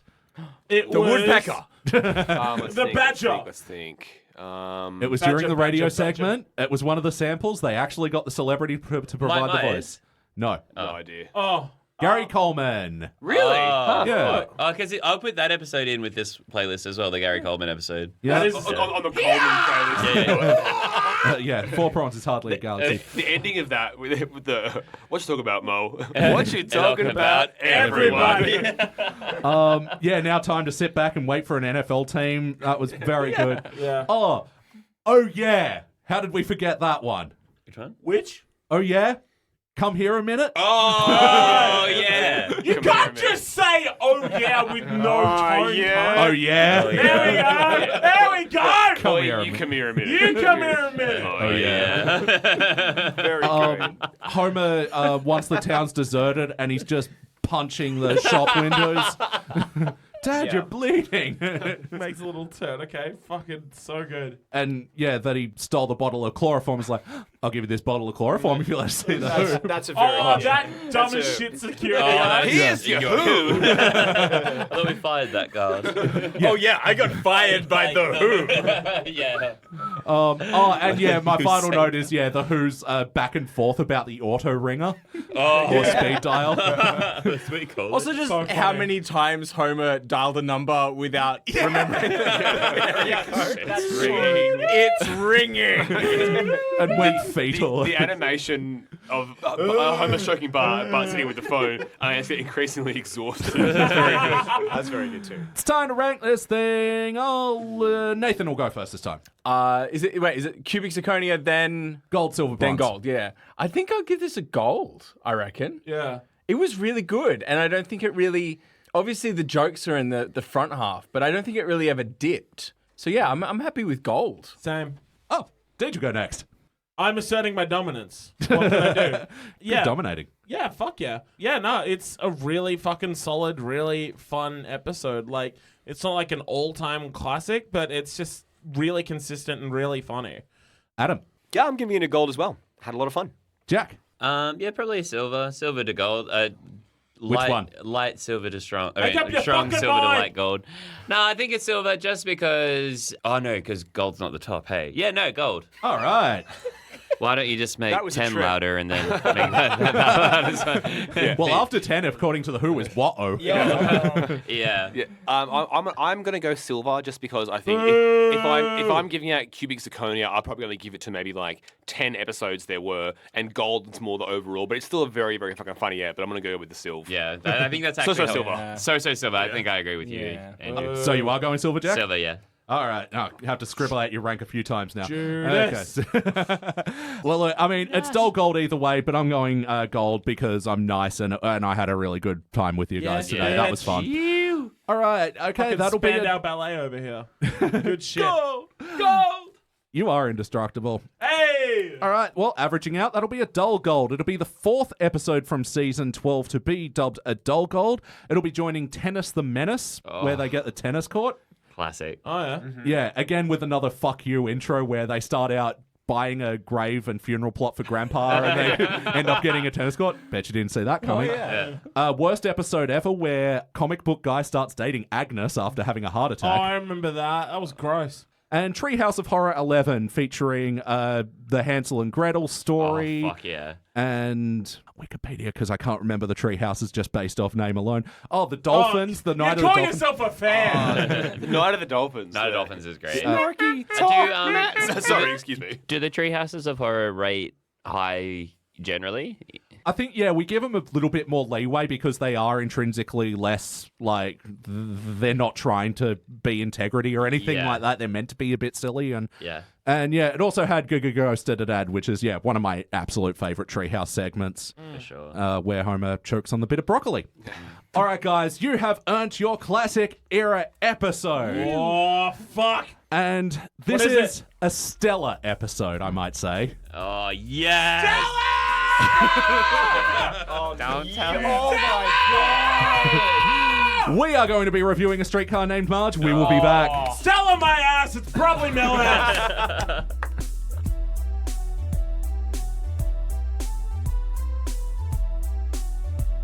And we are back, and we just watched our classic and final episode of the evening. This was Season 4, Episode 2, A Streetcar Named Marge. Streetcar! Good bit. A sick invite. First released in October of 1992. It was directed by Rich Moore. Wait, did I say written? Directed by Rich Moore, written by Written Jeff and Martin. directed by Quentin Tarantino. Tarantino. The first Simpsons episode written and directed by Quentin. In this episode, it's fucking streetcar named Marge. You know what? I don't need to do a synopsis. Guys, what do you think? Oh, yeah? It's all right. All time. Oh, it's so good. I reckon- Just I next reckon it's question. gonna All right, let's rank it. Yeah. Just so tied into my personal nostalgia. And also, I'm an early childhood teacher as well, so some of the daycare stuff was really like, Inspirational. Really aspirational. Just like making notes. Maybe, Yeah, okay. And Rand, you say. Helping is futile. But A is A. Maybe is a leech. But no, I've certainly come across in my career like educators that are definitely that woman. Like, it's pretty upsetting, really. But yeah, it's really good. It's just sounds wonderful. Like everything to do with the play is incredible. Like the writing of those songs, like it's a very high scale amateur musical. Yeah. With the flying scene and everything. But it just like it just Lasers. works. All the jokes land really well, but they also the writing team clearly love and have a strong history in theatre. This is so obvious to me when I was watching this episode. This is something that I got based on my own personal context watching it this time that I never have before, is that like clearly the people who wrote it had been involved in acting quite deeply in some way. Because just for myself, like I have done a lot of acting in my past and I've been away from it for a long time and I've recently kind of come back to it. And just like what the process does and how the process of acting fits into your actual life and how that kind of is mirrored in Marge's journey is so true to life. Like when she's rehearsing the scene and she can't actually draw the parallel to why Stanley's a bad guy because she's repressing that in her own life. Ooh. Like when you show up and you do a scene and the material is close to your own life, like you do have these blocks. And at the same time, when you manage to work through it, that process, the thing that you go through, when you make a breakthrough in class, you really do make a breakthrough in your own life. Like the two are so linked. And to see that reflected in this episode so truthfully just reflects an integrity in terms of experience that the writers had, and then bringing that across in their writing. Like it hit me really, really forcefully because it's something that I'm kind of going through at the moment as well, like returning to that. So I was like, oh my God, like. It's also so obvious that the play itself, Oh Streetcar, which is a great title, but also like it's clearly done by people who are familiar with the text of Streetcar Named Desire very, very intimately, but not familiar with like the meaning of Streetcar. And it shows the knowledge that the Simpsons writers have. Like they obviously know the Williams play really fucking well, and like having the goddamn juxtaposition of the end of Streetcar, which is such a fucking miserable ending, and juxtaposing that with like what's meant to be a bitingly dark piece of irony, or like a dramatic irony, with that you can always depend on the kindness of strangers, as she's called off to the fucking insane asylum, and then you can always depend. It's so funny. Like it's just such a great piece of dramatic irony. Context. What happens in the original? So after like prolonged period of like gaslighting and rape. Yeah. And she gives birth, or does Stella give birth? Stella ends up pregnant. Yeah. But Stanley, who is Stella's partner, rapes Blanche, and like a whole lot of like psychological abuse as well as sexual. But Stella just doesn't believe Blanche, and then Blanche just kind of, I guess, spirals, and then in the end they get her sectioned or whatever. Yeah. And Holy like, shit. It's dark. Yeah. Because I didn't know it either. Watch the Brando film at least. It's good. Yeah, it's really full on, and so exactly like you said, like the levity of you can always depend. Yeah. Like at the end of that is. Oh, it's a lot. Yeah, it's amazing dramatic irony. Yeah. But as to witness that, but like the notion of doing a musical of Streetcar is insanity. Like it's so funny. And like this episode really takes away any sort of subtext that surrounds Marge as being a tortured character. This is explicit, like obviously it's meant to mirror Blanche's character more so in this than the other episodes. But it's fucking miserable, man. The family treat her like shit. Homer ignores her. It's so fucking miserable. I think gaslighting from Homer as well. Yeah. Jesus. And the kids, like that's what it really sucks when they're like, cool, and just like ignore her at the start. It's that classic like Simpsons, like almost the original mission statement of the Simpsons, where we're going to parody modern American family and the kind of problems that exist there, where they're all gathered around the TV and they're way more interested in this beauty pageant that's kind of going on than they are about Marge, who's genuinely heartbreakingly excited about this new thing that she's starting up. Yeah. About an audition. She's not even in at that point. She's That's like, right. hey, I want to try this thing, and nothing. Oh. I actually think that Homer's character is like a little bit exaggerated in terms of its villainy. It kind of has to be. I think that's okay, because I think in the end, like, it brings it back to Homer's ignorant and non-self-aware.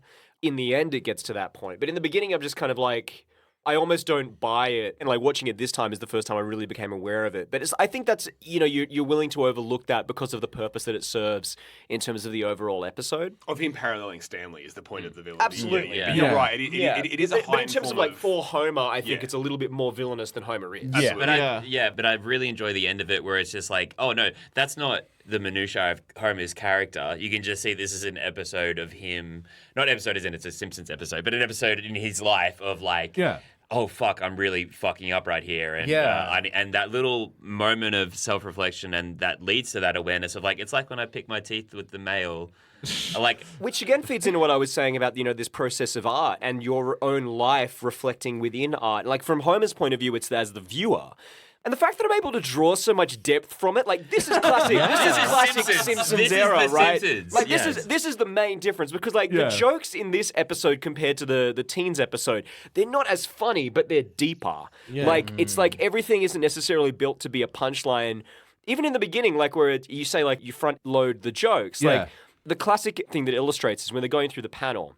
The one joke that they actually put in there is like token black panelists. You know what I mean? Like, but if it was a later era of The Simpsons, I feel like they would try and make that way more Punchy. way more punchline-y. Everything would have to be a punchline. Just like there are so many opportunities that they could have had to insert punchlines that they just didn't, but instead they chose to air on storytelling. Yeah, well, I think it's also a time and place thing where, like, in the early 90s, especially, these Miss America whatevers were, like, a lot more prevalent. Like, I reckon if this was, like, a teens era made in the early aughts, it would have been total reality show whatever. Totally, yeah, that's a good point. But the episode ends with the suggestion that, like, art can help you communicate something that you can't otherwise communicate. Yeah. And that's like, you know, certainly I think we all hope that that's the case, but like their relationship is improved through art, you know? But also, we can't overlook, like, the actual punchlines are fucking choice. Like, like one of the funniest bits in the thing, Ned's reading the script and then he moves it away and he has the scarf and the bottle injury. That's very funny. And like the Humble newsy bottle scene again. Him saying a humble newsy or like the I can pull the rim off my own can of pudding, can I not? That shows what you know. Was I too hard on those fourth graders? Look at this review. Play enjoyed by all. Like the tiny little bit of paper from like a school newsletter. So yeah, I guess we have to talk about the stellar performance of John Lovitz in this episode. I see as what you well. did there.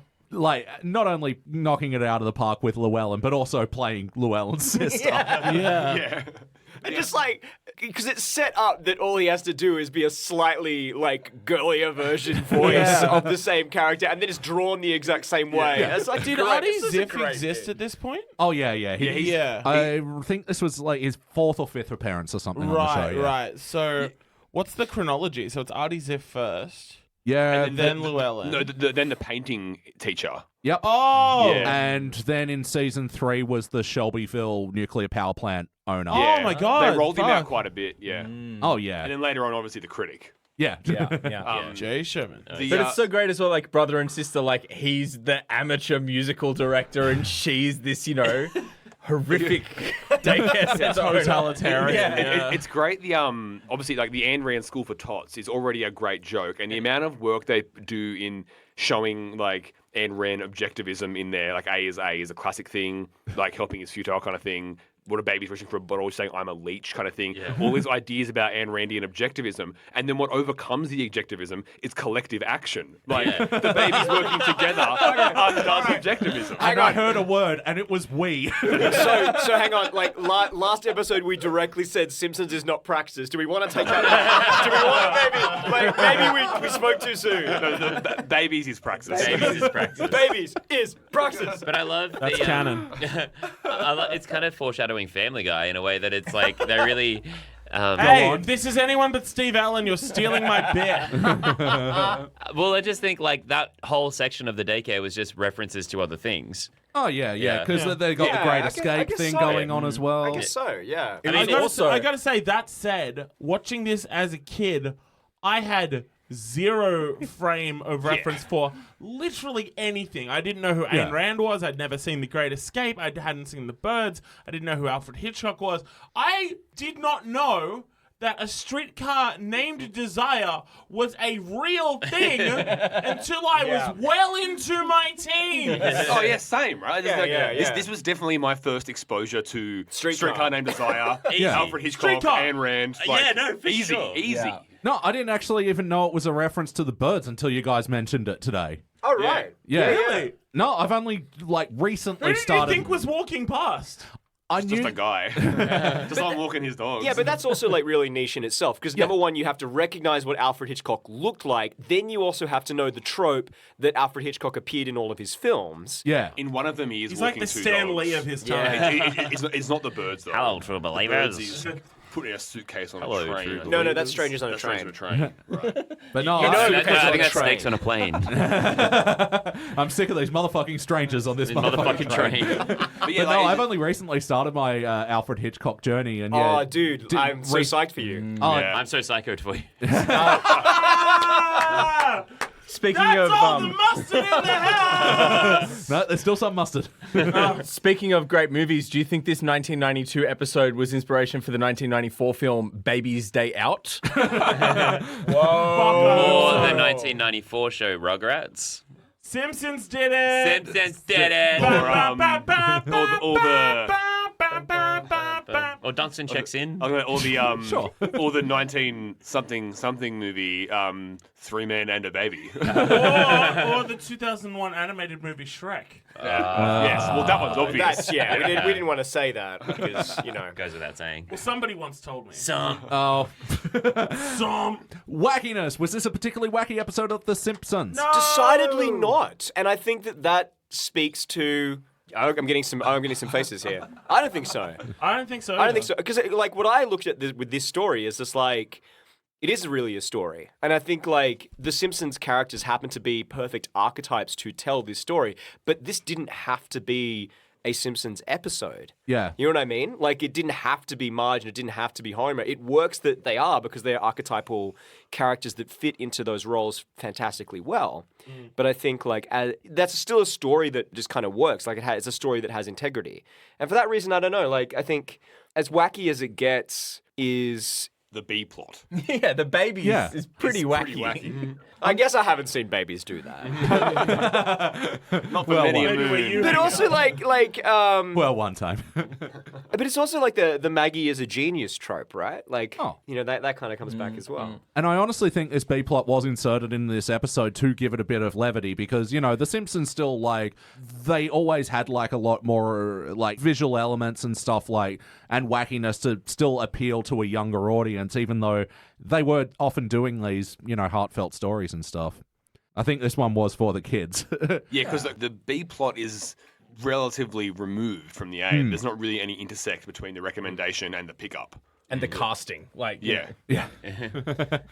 But yeah, I mean, other than that, and Maggie's great escape, and there was a deleted scene because, like, I was wondering why the babies were just all in the room as well. There is a deleted scene where she got locked in the office by them. Right. Sorry, you just said deleted scene and I immediately imagined Marge on stage. Oh no! It's a fucking shut the fuck up, Marge.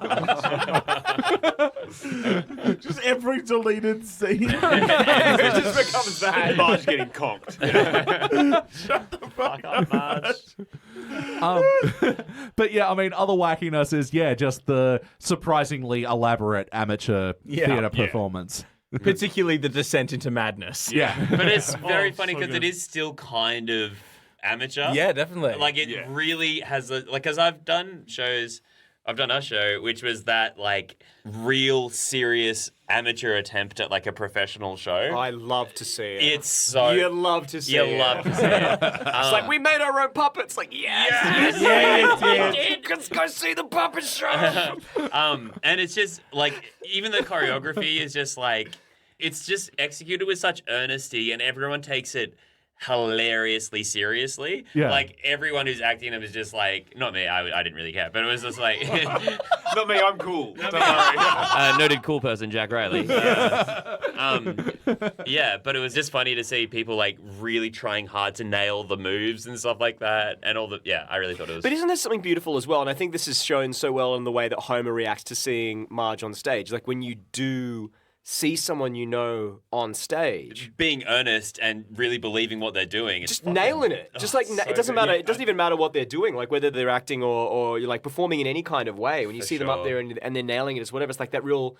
It's this distance that's created between yourself and this person you know, because all of a sudden they're a person on stage. It's just like a beautiful experience, and like I was totally reminded of that when I was watching that episode. Which is like, That's why it's so good that as much as, like, obviously Marge's singing voice isn't great kind of thing, but it's great that they made her be good at the play. Like, she's not a punchline in her performance. Like, she kills it. Yeah, it's sincere and earnest, and she nailed the character of Blanche. when she comes out, she gets given a bouquet of flowers and a standing O. ovation. Yeah. That's when the standing ovation happens. When Marge comes out, Marge It's is lovely. a good actor. That's canon. No, and to your point, Mac, like when they're doing the auditions, she doesn't even get a full syllable out. Yeah. Everyone else got at least a line. You heard the one person doing a little bit of Cats at least. There's got to be Next! Also great, the we all must be a bit mad to like step on the stage with her, but we're all step beneath the proscenium arch. it's like we'll be great. Except for you're not working at it, I'll be playing your part. But Llewellyn Sinclair's character as well is kind of like that loving parody as well. You know what I mean? Like, and so necessary because those people do exist and I've they're directed beautiful. 3 plays and had 3 heart attacks. I'm planning for a fourth. Theater. It's just it's good. Theater. But yeah, transitioning perfectly into the heart of this episode. How was the bumps? So many. So The feelsy. thing from before. Obviously, there's so much to this. Like, it is just one of the most genuinely affecting episodes. Like, it's not like a quote-unquote very special episode. But, like, yeah, fuck. There's parts of this that just fucking kill you, doesn't it? Yeah. Like, no one in this show is inherently perfect. But, like, you forget sometimes, because you're laughing at him so much, that Homer is a naturally, innately flawed person. And yeah, it was played up to be like a parallel and a reference to the original text, but it's not an isolated incident.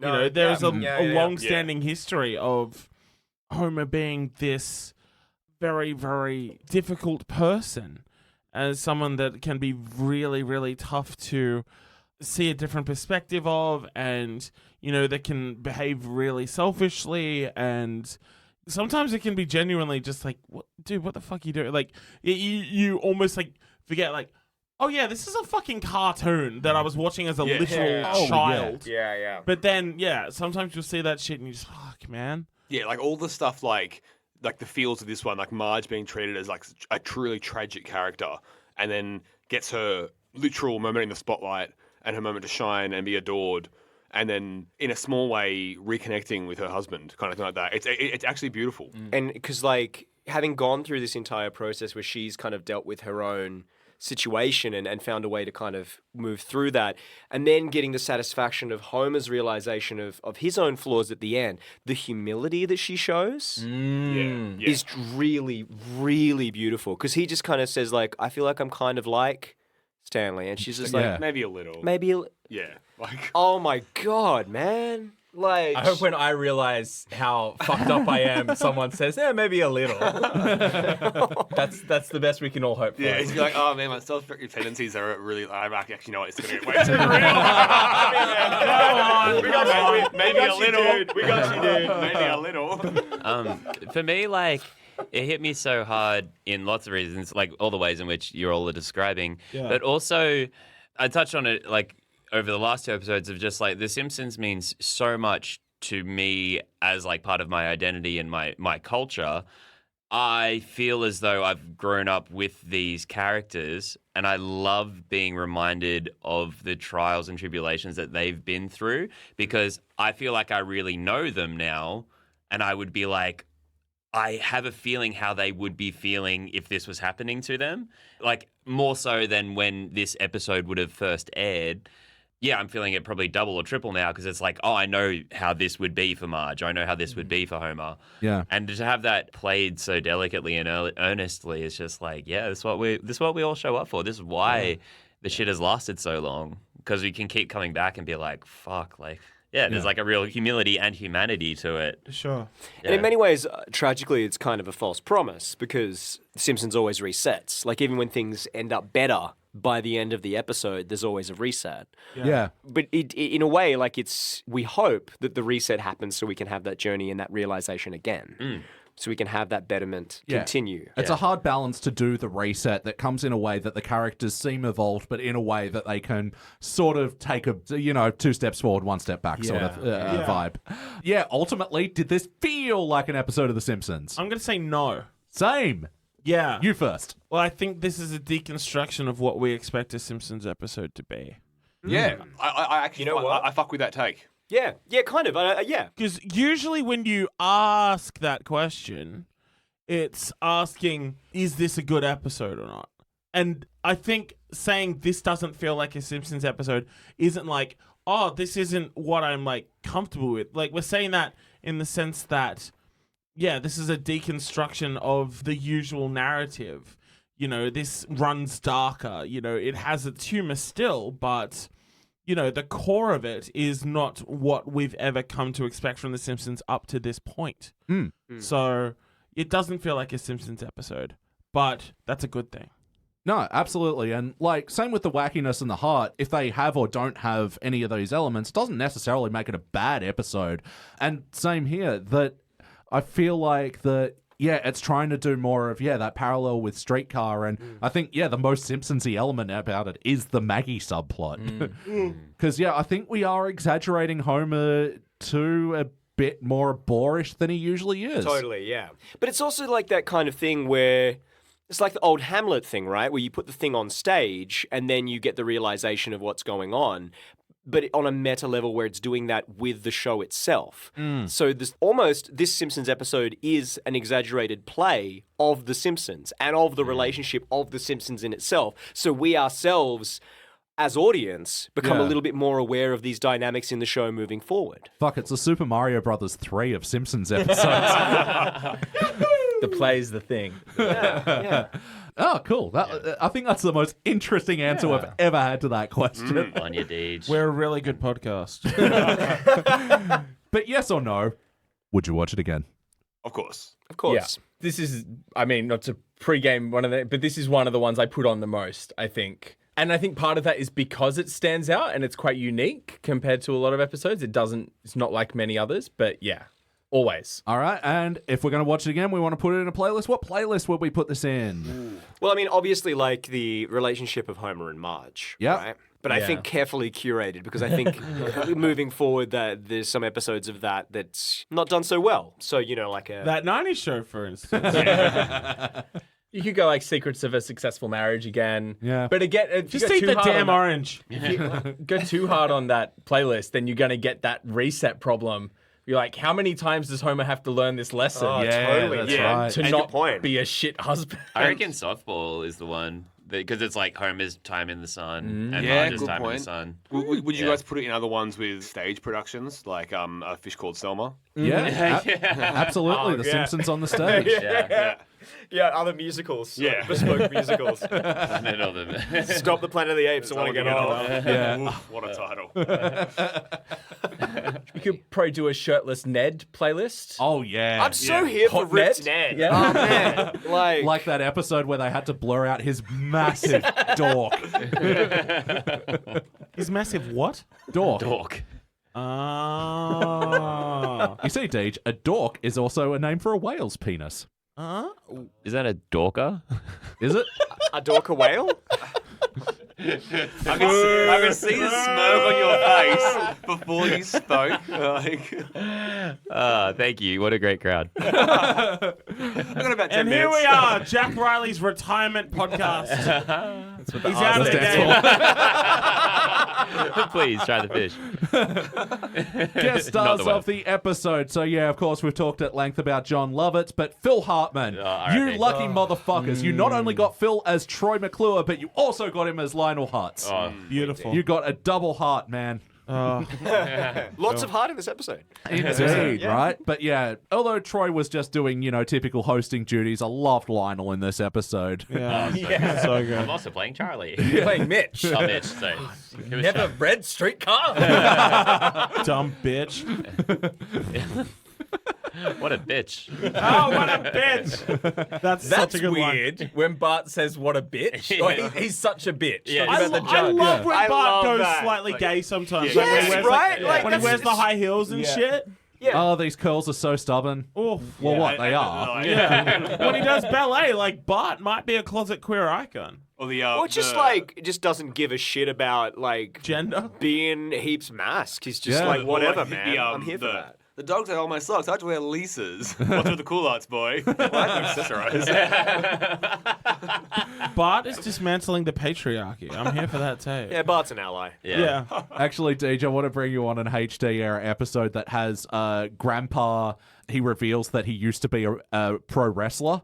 And he had the identity, it was very gorgeous Georgie. Oh, true. And then, he decides to redo it, and then he has Bart as his little flamboyant sidekick as well. Oh, fuck yeah. Yeah. Nice one. Zap. Yeah. Zap. Indeed. How can we forget that? Oh, totally. So, so there's a Bart not conforming to gender norms playlist. Yes. Sweet. We Nice. should really develop this playlist and watch The all that. Bartriarchy. The Bartriarchy. Fuck yeah. Holy shit. All right, who's got more notes? The angles as soon as Llewellyn Sinclair comes in, like the animation, like the camera angles are great. Yes. Yeah. All of a sudden, you get Yes. heaps of weird overhead shots. He walks through the aisle, and it's just so dramatic instantly. It just matches him so well. It's so good. There's a couple of amazing animation moments. Homer yelling Marge out on the lawn. He's incredible. Pulling his face down. The voice acting as well. It's like, what a moment. Oh, and it's only a 2-episode playlist, but rings coming off pudding cans. And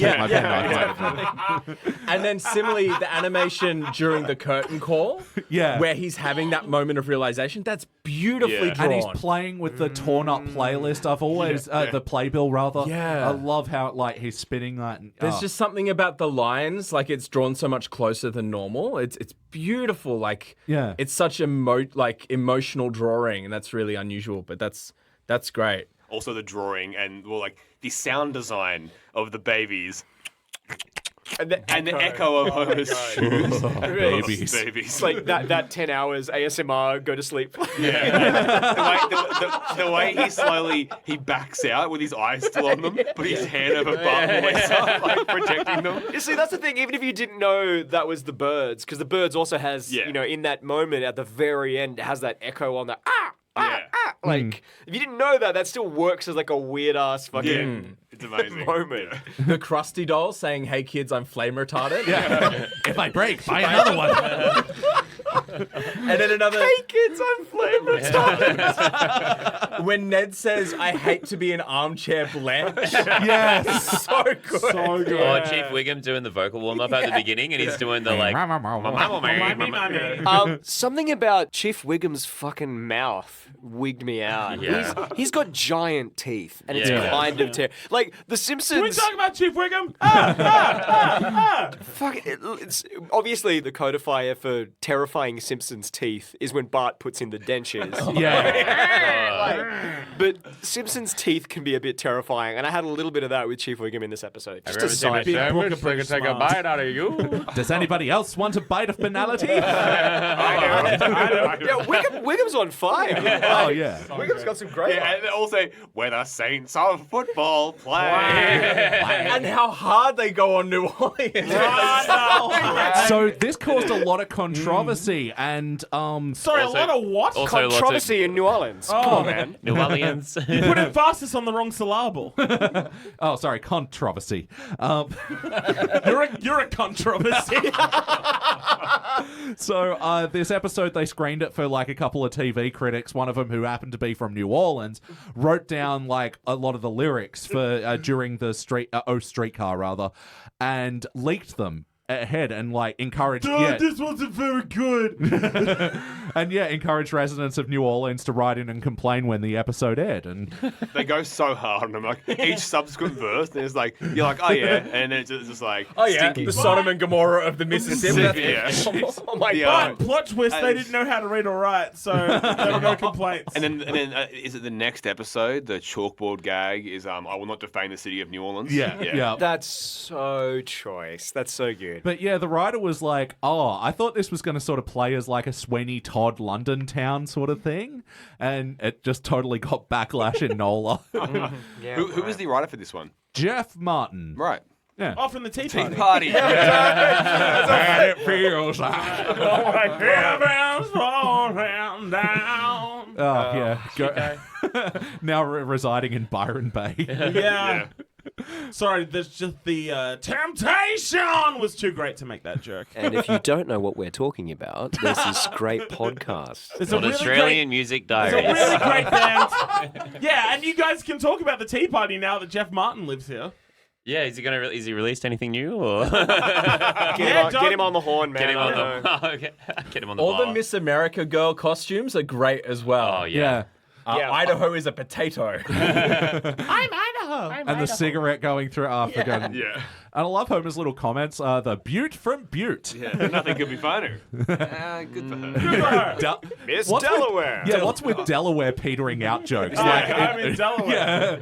Yeah, cross-series playlist, this and Wayne's World. There you go. Does anyone else have any other notes?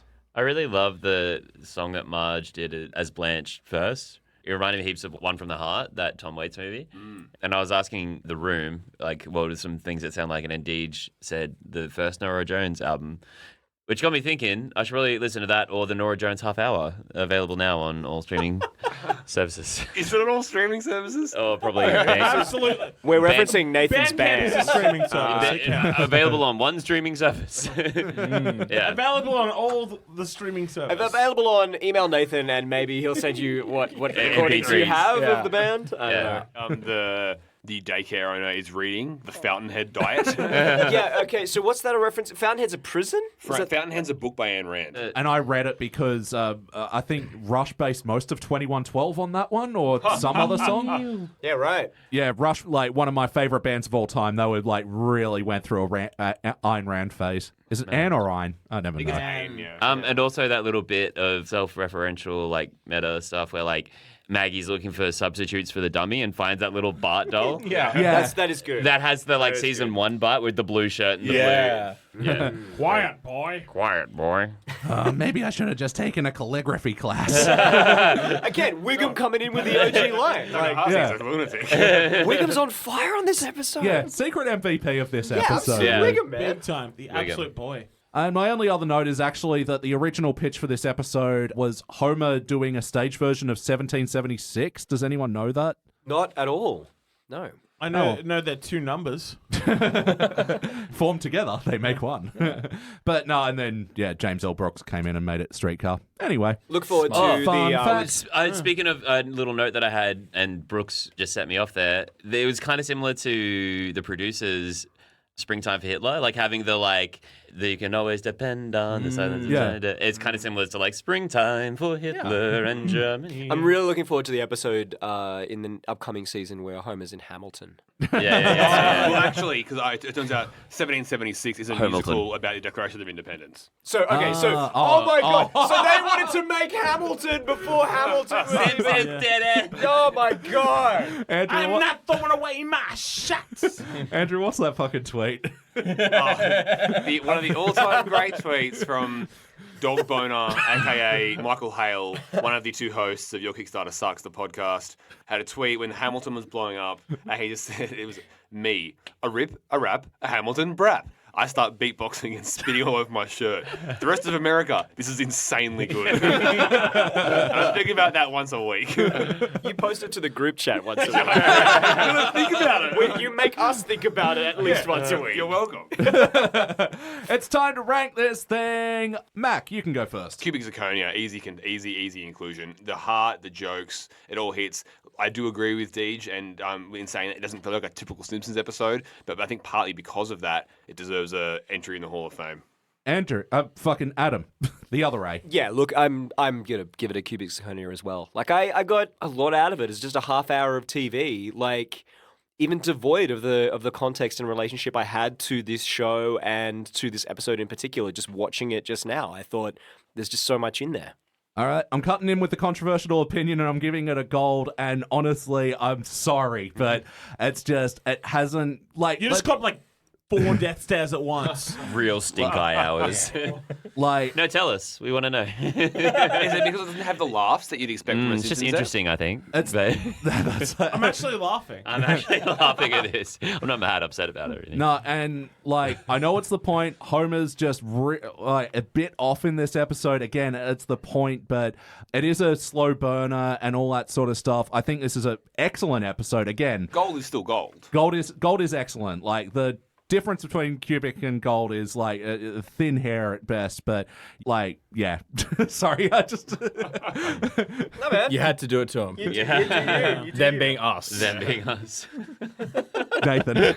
I think cubic zirconia, but I was surprised. I think I haven't watched it in a little while, and I was taken aback by just how boorish Homer is. Yeah, I think when that is the thing, right? when I think about this episode, I'm not thinking about his behavior, particularly at the start. I'm thinking about, the play and the daycare center and everything. And I was surprised by that, but it's still a CZ for me. Yep.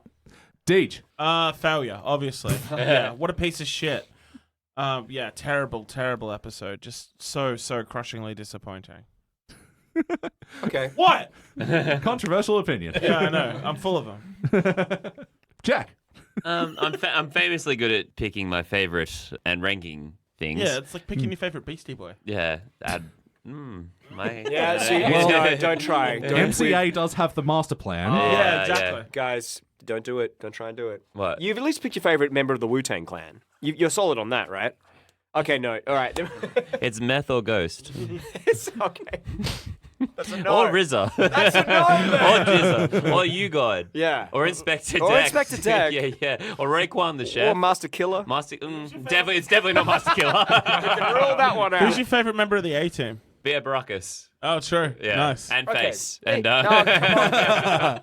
MCA's fave Beastie Boy. yours. Yeah, I think I like his flow the most and the sound of his voice. And also, he did all the videography for all the videos. Yeah, so, exactly, yeah, MCA. Okay.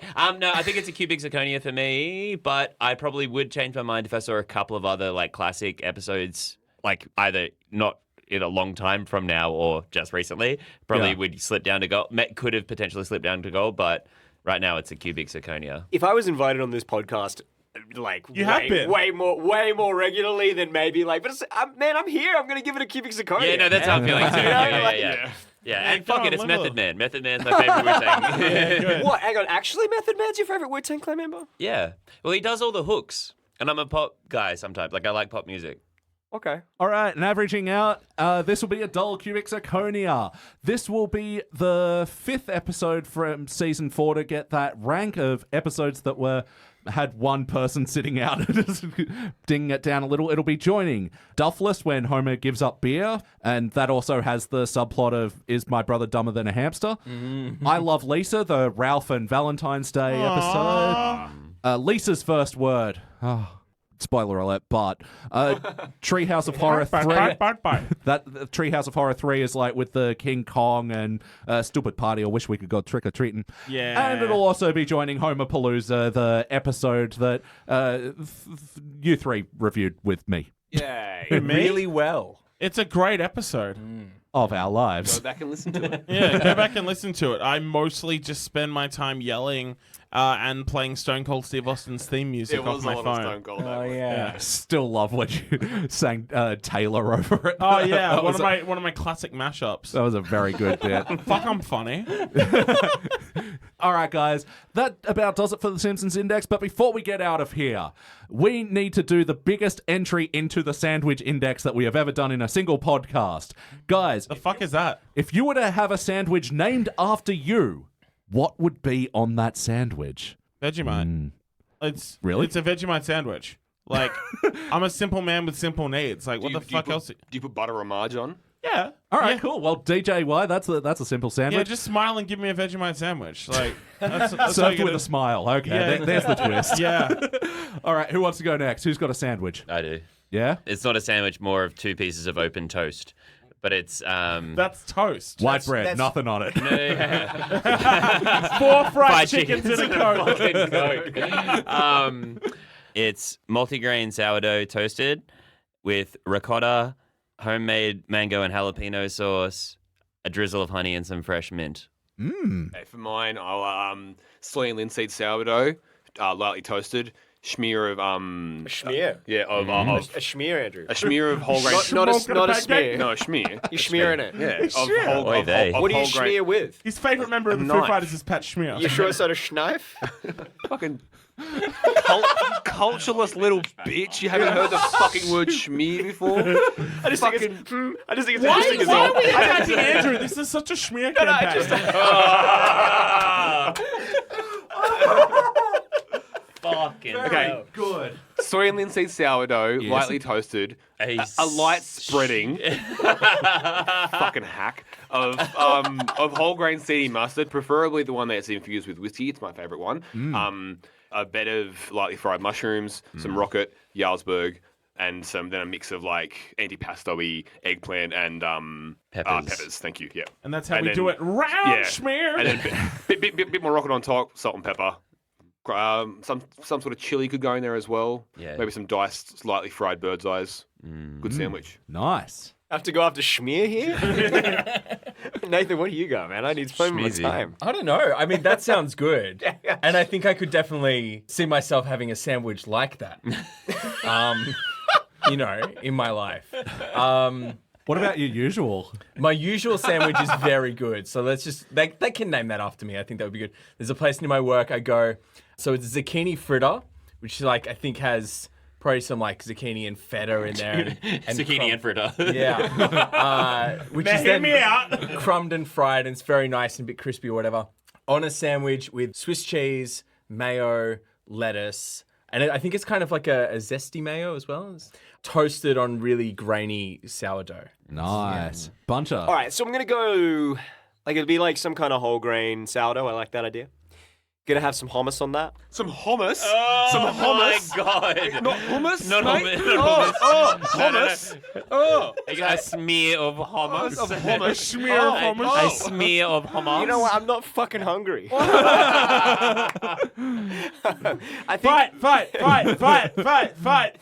So, yeah, a bit of that. That spread that was just mentioned. Who knows how it's said? Some smashed avo. Let's put that probably on the opposite Fucking side millennials. to that previously aforementioned spread because you don't want to. You Spread. don't want to. Because you don't want to load up your spread. You spread on the bread. You spread on the spread. Too much on one side. I spread it with a spatula. Chili Wabbit Twix are for kids. Can I please finish my sandwich? I'd love You to hear it. share. I'm so hungry. Not till you finish your Sunday. My Sundays. What's wrong with my Sundays? Let's get some like tempeh on there. Yeah, And then fuck like Have a bite.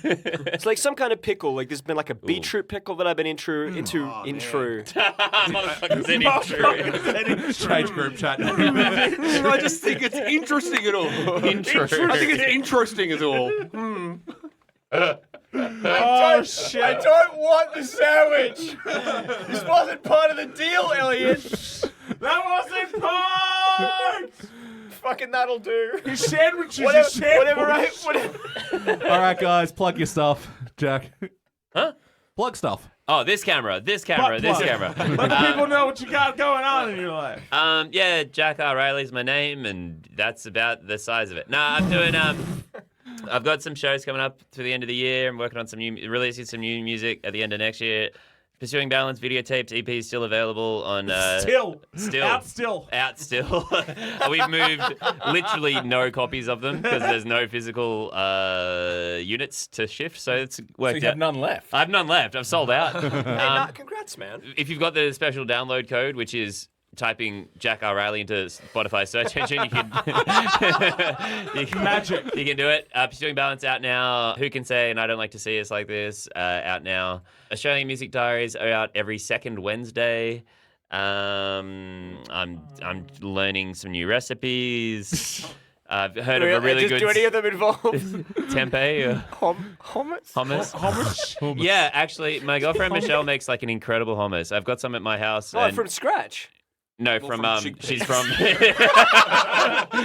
She was born in New Zealand, but there's like a Fucking Cambodian background.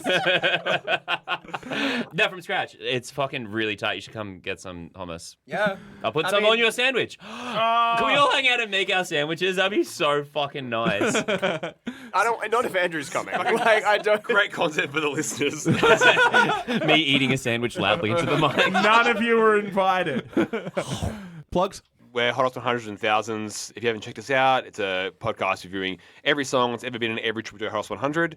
We've just finished the 90s with the 1999 countdown, which concluded with a very fun live episode that we filmed in the nation's capital, Canberra.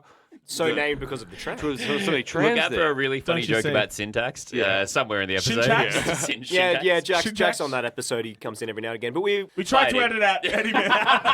Best as we could. Didn't work out. he still snuck in. Yeah. Snuck in. But yeah, Shit. we start like from the very beginning. We at number 100 in 1993, and we've done 5 songs per episode since then. 7 seasons worth. Hopefully, season 8 coming not too far away. Yeah, so check it out. Horace 100s and Thousands. It's on all podcasting platforms and also on Spotify. Yeah. You can follow me on Twitter, Andrew M138. I'm incredibly depressed, so you know the comedy's good. So check it out. He's not wrong. Thanks. Yeah. It's good content. Deej. Yeah, so my band, we're called Iron Maiden. We're touring next May. We're doing a big arena tour in May with Killswitch Iron Engage.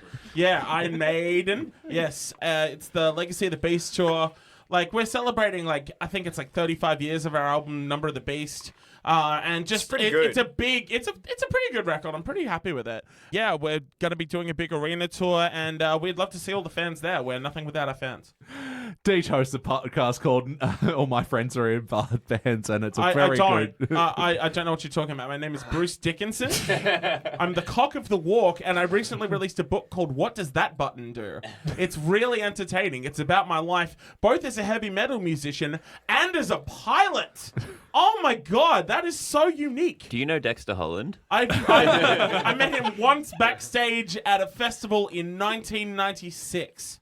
And also has a wonderful band, Nothing Rhymes with David. Eat my entire arsehole. And I'm your host, Elliot J. O'Neill. What do you got going on?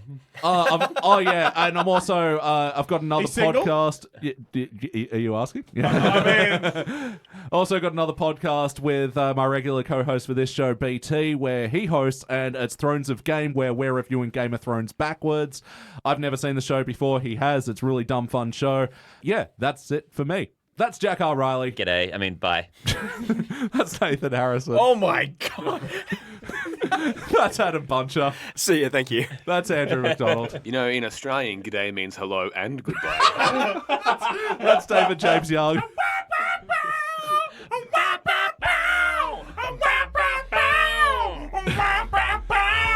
And I'm your host, Elliot J. O'Neill. That's all the mustard in the house! Thank you for listening to the Simpsons Index podcast, which is also an online spreadsheet available at thesimpsonsindex.com. You can chat to us online at facebook.com/thesimpsonsindex or at Simpsons Index on Twitter and Instagram. And now please stay tuned for the bonus scenes! Question. Yes. Where's my snare? I have no snare in my headphones. All right. Are we rolling? Are we recording? We are rolling. Sick. Da, da, da, da, da, da, da. It's the fucking Simpsons Index. It's a fucking spreadsheet that's also a fucking spreadsheet. This is the fucking spreadsheet. Coming to you out of Spreadsheet Studios. This is the fucking spreadsheet. Hello out there. I am Missy Misdemeanor Elliot J. O'Neill. And this is the fucking Simpsons Index. It's the fucking show I'll where... maybe grab the outside one. Yeah, grab it. Is it an outside one? Yeah. Yeah! Talking about doors. This is the show where we Talking watch 3 about episodes the of The Doors. Simpsons, but there's a twist! They're all actually episodes of Family Guy. And it is freaking sweet. Oh, Lewis. freaking Funny Family sweet. Guy moments. Just the funny Family Guy moments name. Oh, Family Guy, dude, it's coming back. It's gonna be sick. Never left. It's so fucking funny. Why don't I have more podcasts? Why is it this You already my... have 2. You've got 3? 3 now. Yeah, this is my new podcast. I've taken over, so that's the new intro. Is it the ball? All right. Yeah, it's the fucking Simpsons. Well, if it's in there, Very if it's- unstable. I think, yeah, that's the ukulele beach. It comes in like a build your own ukulele kit. Oh, right. It's like a cigar box thing. Yeah. Sounds great. Gotta have faith. Gotta have faith. Faith, jump the fuck up. Yeah, it's starting to sound more like the Limp Bizkit version. What's this? Did George Michael hate the Limp Bizkit cover? Probably. Wouldn't you? Yes. I would. If that was my song, and that happened, Yeah. Louder. I'll just be happy to be getting attention. Tits. Cunt. Dicks. Balls. Titties. Yeah, do more sibilants. Testicles. Testicles. Balls. I have 7 testicles. To like gain Penis. I once had 50 testicles in my mouth from 29 different boys. Do the division how you will. Okay. We don't have time to unpack all of that. Still love the duo of a cigar box ukulele that's out of tune and a not plugged in bass. Dance for me, dance for me, dance for me. Oh. Yeah, sick. Great shit. Nah, it's cool. Nah, it's good. Yeah. I'm hearing this weird music. Is that music? I hate The other music. day on the train, every time like I was between songs or whatever, I was like, it sounds like someone has like weird like phone game ukulele music just like way too loud. And then when I stood up to get off the train, someone was just playing ukulele. I was like, Gross. I had a name, you know. Yeah, you're a big Kevin Smith boy, huh? Yeah. Yeah. Probably the biggest. Probably the biggest. Not many other fans. Yeah. I saw Jay at Comic-Con, not Comic-Con, what was it? Supernova in Brisbane. Oh, sick. It was mad. Where'd you go as? I just went as me. Good cosplay. I went as Jack Richard Reilly. My brother was That's what actually... the L stands for. Yeah. It's not true.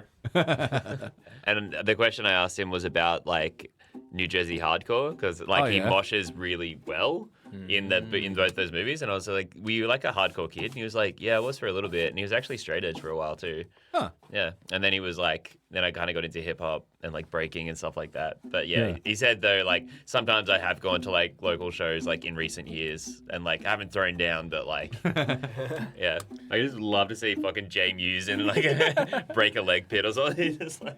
It was actually a funny thing on one of the Bad Religion, like one of the recent DVDs where I think the crowd like got a chant going of get in the mosh, or something like that. Yeah. And Greg Graffin goes, haha, I graduated from the mosh pit. yeah, he's old. He can't mosh. Yeah, I saw an interview with him once and it was like, the question was like, ever getting fans like signing up for like university degrees because they want to have a lecture with the Bad Religion guy. Did you say yes? He was like, oh, sometimes you get people that have kind of heard of it, but by and large, like the fans just... What does he teach? Sociology, I think. Yeah, It's evolutionary biology, isn't it? Oh, okay, I have no idea. Really? Yeah. Oh, I thought he was a political science guy. Political No, science. I don't think so. But I don't know how much it's like the biology side or if it's the philosophy side of evolution and stuff. We'll have to sign up and do it ourselves. Yeah. I have any questions. What was it like recording Suffer? Is Fat Mike really a prick? What's up with that record with all the synths on it? Brooks' drums sound really good on The Empire Strikes First. It's not a question. That's not a question, man. 21st Century Digital Boy, great song. Do you ever get sick of playing it? The drums do sound really good on that album. Yeah. Oh, dude, I feel so lucky to have seen Brooks line up Bad Religion because he's not in them anymore, is he? No. He's a busy dude. He does session shit for a bunch of people. Yeah. For Adam. But there's just something about the mix on that album that like every time he goes to the toms, there's just such a like depth to them and it just slingshots everything forward. It's beautiful. Oh, dude, like, Los Angeles is Burning is, like, by far not my favorite Bad Religion song, but fuck me dead, the drum tone on that is just killer. Anyway, Bad Religion Index. Yeah.